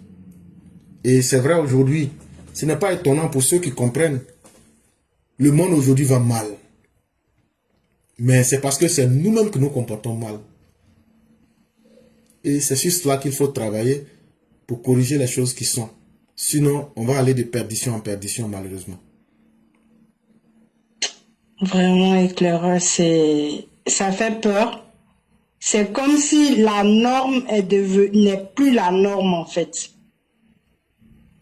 Et ma deuxième question, c'est sur le même volet. Faut-il désespérer de l'espèce humaine avec toutes ces affaires, ces scandales que nous voyons? Faut-il désespérer de l'être humain? Non, pas du tout. Et dans le mythe de la création de l'être humain, dans le Coran comme la Bible, si je ne m'abuse, c'est cette question-là que les anges se sont posés. Ils disent, mais celui que tu es en train de créer là, il est très fort à faire du mal, hein. Alors que toi, le bon Dieu, bon, ce n'est pas physique qu'ils se sont parlé. Parce que celui que nous voyons là, il va faire beaucoup de mal. Et Dieu leur a répondu, c'est vrai, vous ne parlez qu'en fonction de ce que vous voyez. Mes chers mères, tenez compte aussi, vous ne pouvez pas parler de ce que vous ne voyez pas. Parce que de là dans les montagnes, de là dans les temples, de là dans les mosquées, de là dans les églises, de là dans les synagogues, de là dans nos contrées les plus lointaines, il y a des gens qui ont des cœurs purs. Il y a des gens qui œuvrent toujours en disant, Dieu, nous voulons que l'humanité brille, et qui posent des actions tous les jours. Il y a des gens qui n'ont aucune religion, mais qui font tout pour montrer la beauté de l'être humain. Mais vous n'entendrez jamais parler de ces personnes dans les médias. Parce qu'aujourd'hui, le monde vit des scandales. Et aujourd'hui, le monde vit de ce qui peut alimenter les scandales. C'est pourquoi vous aurez l'impression que le monde est inondé. Mais le prophète des musulmans nous a donné une solution. Il dit, lorsque tu verras le monde de cette façon-là, retire-toi et va au plus haut sommet de la montagne et sois seul avec ton Dieu. Ça demande que tu t'imprimes de la marque de la confiance. Que tu aies confiance en toi-même. Que tu te retires pour réfléchir. Et c'est ce que Friedrich Nietzsche nous a enseigné dans Ainsi parlait Zarathustra, lorsqu'il a vu le vieux monde en train de traîner son propre cadavre. Il dit, comment cela se peut? Comment un être humain qui est déjà mort peut-il traîner son propre cadavre? Ça veut dire l'être humain doit être capable de se corriger lui-même au point de prendre tous ses défauts, de les traîner derrière lui pour rester vivant. C'est ce que beaucoup parmi nous n'arrivons pas à faire. On se laisse embobiner dans la masse. Toute personne qui veut se libérer doit d'abord quitter le troupeau, doit observer, doit réfléchir pour trouver sa propre voie. Et c'est ce qui manque beaucoup. On est influencé par la mode, on est influencé par l'information, on est influencé par le voisinage, on est influencé par les événements. Mais au-delà de tous ces facteurs, il y a une réalité qui existe. Il y a toi, il y a moi, et il y a ce que nous percevons de l'existence et de ce que nous faisons. Et chers mères, je peux vous dire qu'il y a des âmes qui sont tellement pures que Dieu lui-même il a honte de maudire le monde. Parce que quand il regarde ces efforts-là, on n'en fait pas de publicité, on n'en fait pas la promotion. Mais aujourd'hui, le monde où nous vivons, c'est la promotion de ce qui est superflu, la promotion de ce qui est inutile, qui est devenu la norme de notre monde. Mais ça ne veut pas dire que tous les êtres humains sont mauvais. Et ça ne veut pas dire qu'il faut désespérer de la nature humaine. Parce qu'au bout de la route, vous allez voir un être humain qui, sans rien attendre en retour, va poser un acte qui va vous paraître bizarre. Et souvent, je vois des actes par intelligence artificielle où il y avait un poisson qui était en train de mourir parce que n'ayant plus d'eau. Et c'est un aigle qui est venu prendre le poisson pour aller le jeter dans la rivière pour lui donner la vie. Et je peux te dire qu'il y a des humains qui sont comme ça, qui vont aider la veuve et l'orphelin, sans rien attendre en retour et sans rien demander. Et ce seul acte-là est plus puissant que 10 000 mauvaises actions. C'est parce que le mal est mauvais que les gens font la publicité. Mais très peu pourront faire la publicité du bien. Et c'est ce bien-là qui maintient notre existence. Quelqu'un qui dit, j'ai le pouvoir de faire du mal, mais je ne le ferai pas là. C'est eux qui maintiennent le monde. Tu n'as pas besoin d'une religion, tu n'as pas besoin d'une croyance. Des gens qui disent, je sais qu'il y a une veuve et une orpheline qui vit dans ce coin-là. Je vais scolariser l'orpheline. Dans le spirituel, c'est un poids qui est énorme. Il y a quelqu'un qui, par sa parole, peut donner l'espoir à quelqu'un, ou bien ouvrir l'esprit de quelqu'un. Et ça aussi, il y a des gens qui le font nuit et jour, chère mère. Et c'est tout cela aussi qui maintient notre monde. Et ne nous laissons pas impressionner par l'abondance du mal. Oui, le mal est abondant, mais cela ne veut pas dire que le mal va dominer. Et donc, ne perdons pas espoir. Parce que Dieu nous a dit aussi, comme je le disais, il n'y a pas un meilleur représentant sur la terre pour lui représenter lui Dieu que les humains. Est-ce que chacun de nous a fait briller le Dieu qui est en lui-même? Est-ce que chacun a cherché à comprendre la divinité qui fait que lui, il est capable d'être un représentant de Dieu? Nous n'avons pas encore fait ce travail. Nous n'avons même pas encore traîné nos cadavres. Ici, quand disait Nietzsche, le cadavre dont il parlait, c'est les défauts qui sont en chacun de nous. Quand un être humain est capable d'identifier ses défauts et maintenant de les retirer et de les regarder après les 3 métamorphoses de son esprit, qui commence d'abord par l'état chameau, c'est-à-dire ce que la société lui a donné. Il a tout accumulé, que ce soit dans l'éducation académique, que ce soit dans l'éducation morale. Il passe à l'état lion, à l'esprit lion, où il s'affirme et où il fait la distinction pour finir à l'état enfant, où il n'est plus pénétré par les événements, où il n'est plus victime de quoi que ce soit, parce qu'il a appris à connaître le monde, parce qu'il sait aujourd'hui où il va.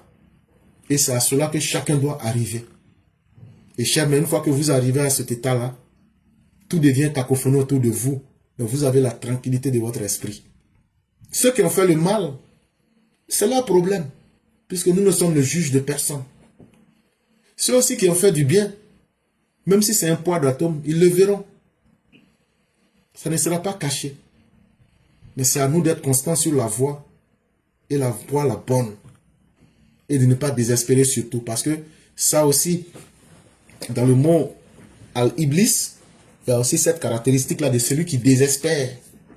Quand tu désespères, tu deviens un démon, tu deviens un Satan. Et ça, ce n'est pas bien. Ne sois jamais dans la compagnie de ceux qui désespèrent. C'est vrai que le monde va mal, mais c'est grâce aussi à des bonnes personnes qui ont une pensée positive que Dieu même a le courage encore de nous maintenir et de nous faire confiance. Et ne cassons pas cette relation. C'est vraiment important. D'accord. Merci éclaireur, merci. Bon mois de Ramadan aux musulmans et aux chrétiens. Que Dieu nous éloigne du mal, qu'il nous préserve de tout mal. Amen. Et que au cours de ce mois-là, que Dieu nous pardonne nos péchés. Amen. Merci, amen. Merci, grand Merci frère. beaucoup, chère mère, et que Dieu entende vos prières. Amen, amen. Bonne soirée à tous. Merci également à vous. Mesdames et messieurs, nous allons là avec la dernière personne qui est Mère Changi. C'est avec elle que nous allons terminer. Merci à tous ceux qui nous ont suivis. Merci à tous d'avoir pu maintenir l'émission. Et restons positifs.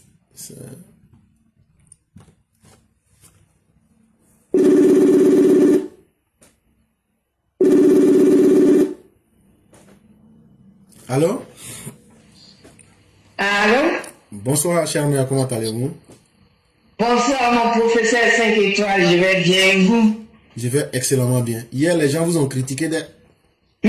Professeur, moi, je pensais, moi, j'ai pris ta défense. Toi, tu es parti, on dit c'est toi-même qui étais en train de me jeter à la frontière de Burkina là-bas. Et on dit ce matin, moi, j'étais que je suis tombé sur ma tête.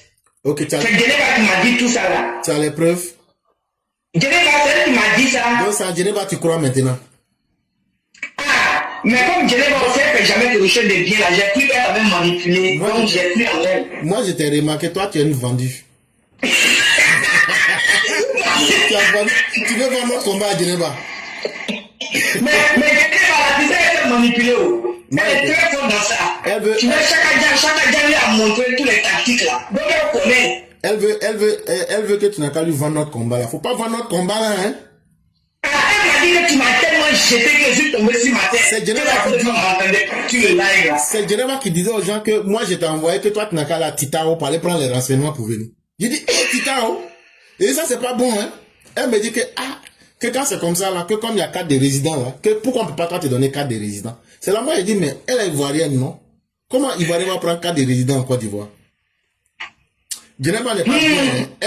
Elle, professeur, et puis le représentant de B52. Ils sont pas bien. Donc, tout ça, ils sont groupés sur moi. Oui, oui. Et puis, c'est le père Amara Bakako qui était derrière. Et lui, il est là. Je lui dis ça, Fafa. Je lui dis les belles. De la manière, on a dit, Kadhafi a dit les belles. Les belles.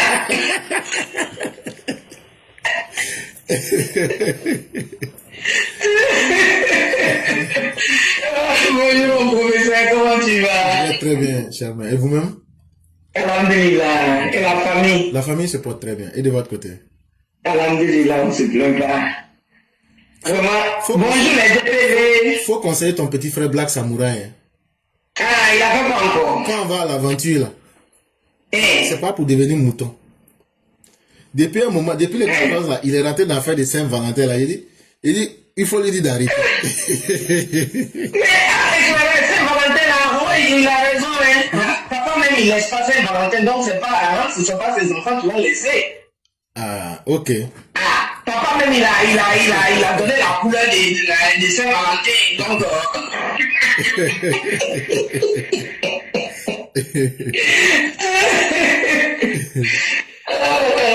Vraiment, merci, professeur. Bonjour à tous les EPV, bonjour à tous ceux qui nous suivent. On va dire encore merci à Dieu pour cette semaine qui vient de débuter. Et pour tous les musulmans, voilà le Ramadan tant attendu qui est arrivé. Très très bientôt, nous allons rentrer dedans. Soit ce sera mercredi ou jeudi, seul Dieu sait. Voilà, et c'est ce qui me plaît dans cette histoire. Quand on parle, on dit toujours seul Dieu sait. Donc vraiment, seul Dieu sait. Et soyons prêts pour notre mois, pour le mois qui arrive. Et puis encore, ça rentre avec les jeunes chrétiens. Hein. Voilà, les chrétiens aussi. Vous voyez tout ce que Dieu fait. Il y a rien. Il est le seul, il est le dénominateur commun. Mais il y a plusieurs chemins pour la terre. Hein. Voilà, donc vraiment, ce sera je souhaite un bon Ramadan à tous les musulmans et ce sera un bon jeûne aussi pour tous les chrétiens, un bon carême. Vraiment que Dieu nous donne dans ses grâces. Professeur, merci beaucoup d'être revenu sur cette histoire de la survie du RHDP. Et c'est très important. 2030, c'est maintenant. 2030, là. On dit quand tu veux bâtir une maison, là, tu commences à faire un peu, jusqu'à ce que tu termines la maison. Donc, l'entretien de la maison, là, ça dépend du propriétaire. Il faut entretenir les militants et sympathisants du RHDP. Il faut entretenir le mouvement qui a mobilisé et motivé le RHDP à rester fort en 2025. Et ça se fait dès maintenant. Ne négligez pas nos communicants. Ne négligez pas nos sympathisants. Franchement, RHDP, si vous voulez que ce parti reste un parti fort là, ce que vous aviez déjà sous la main là, entretenez-les d'abord. Vous les entretenez et puis la maison va continuer à s'agrandir. Mais si ceux mêmes que vous aviez déjà sous la main là, vous les prenez à s'affaiblir là, même ceux mêmes qui veulent venir vous rejoindre, ça va les décourager.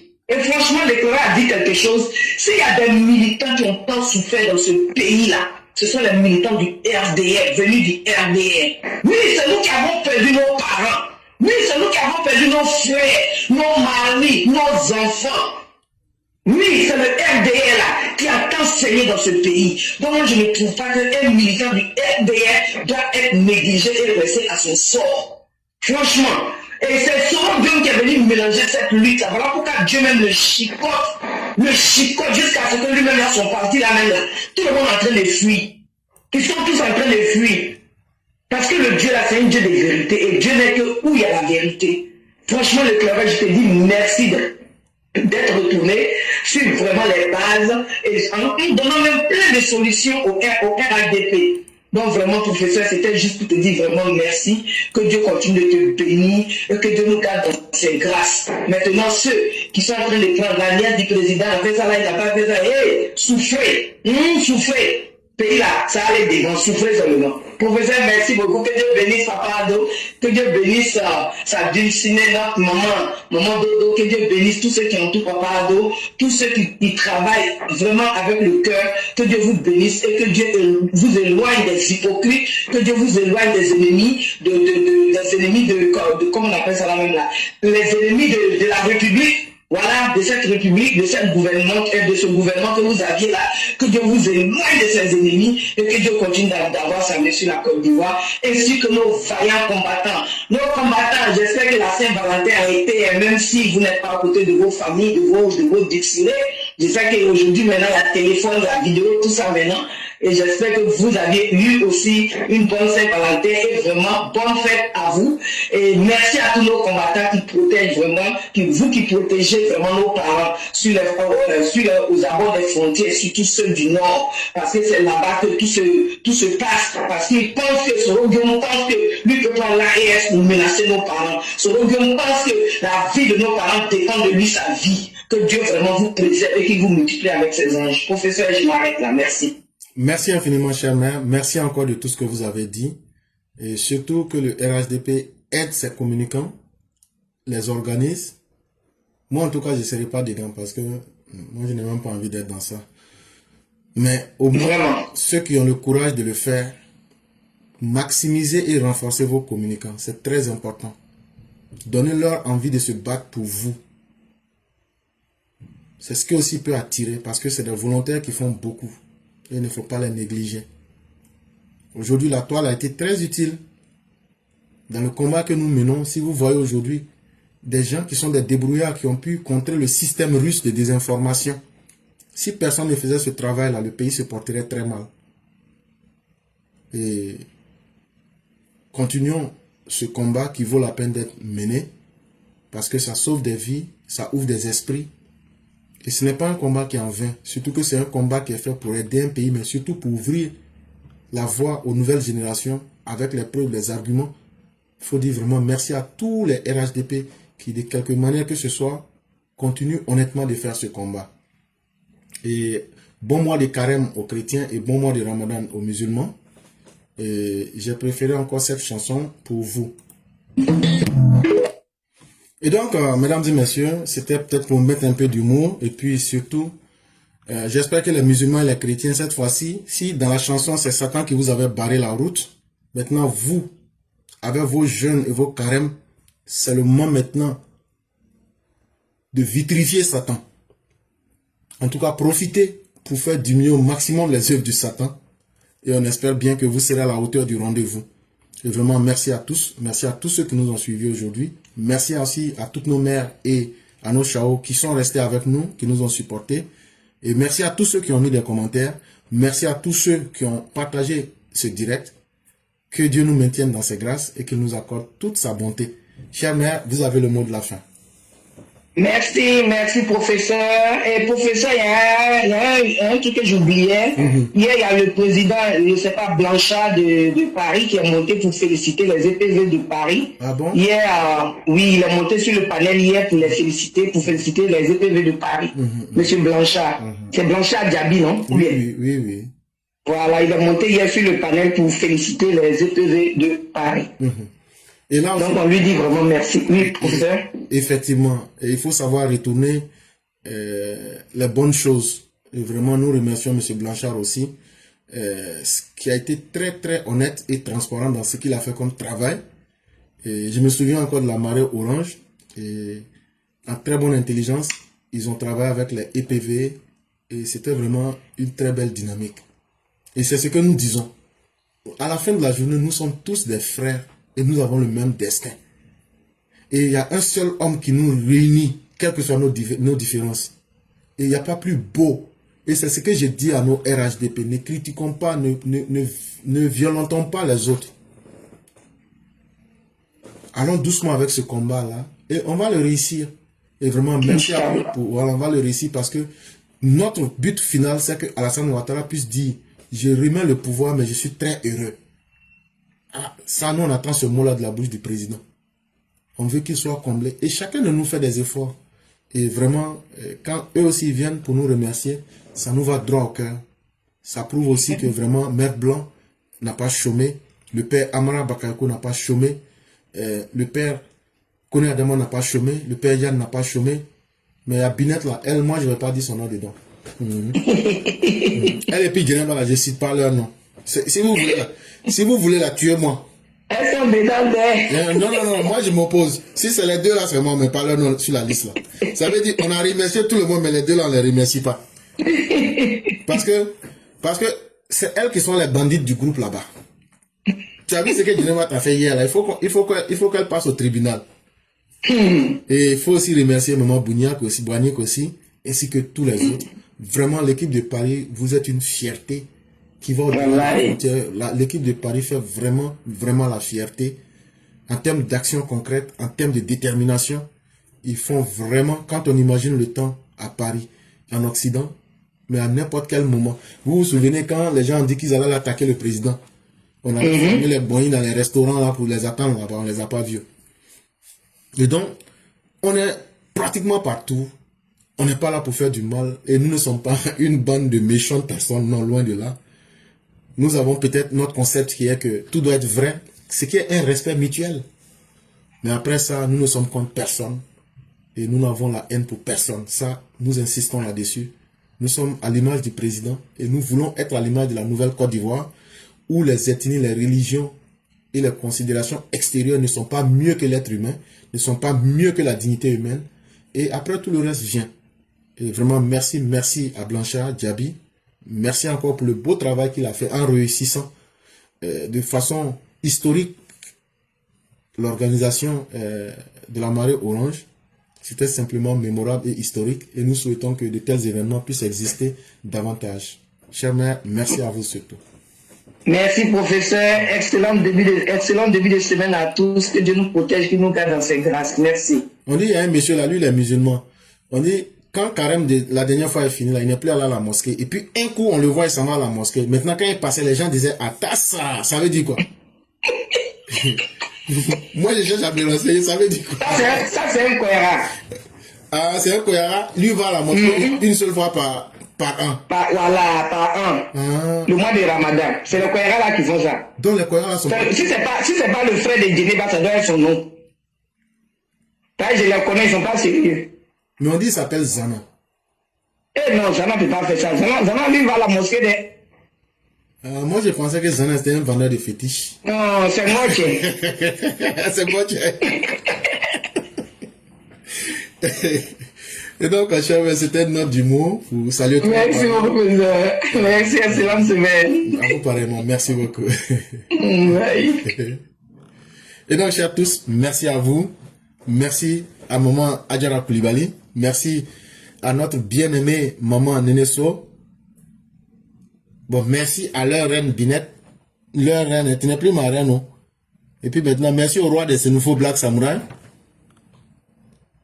Et puis bon, merci à tout le monde. Hein. Merci infiniment. Et que Dieu nous protège tous.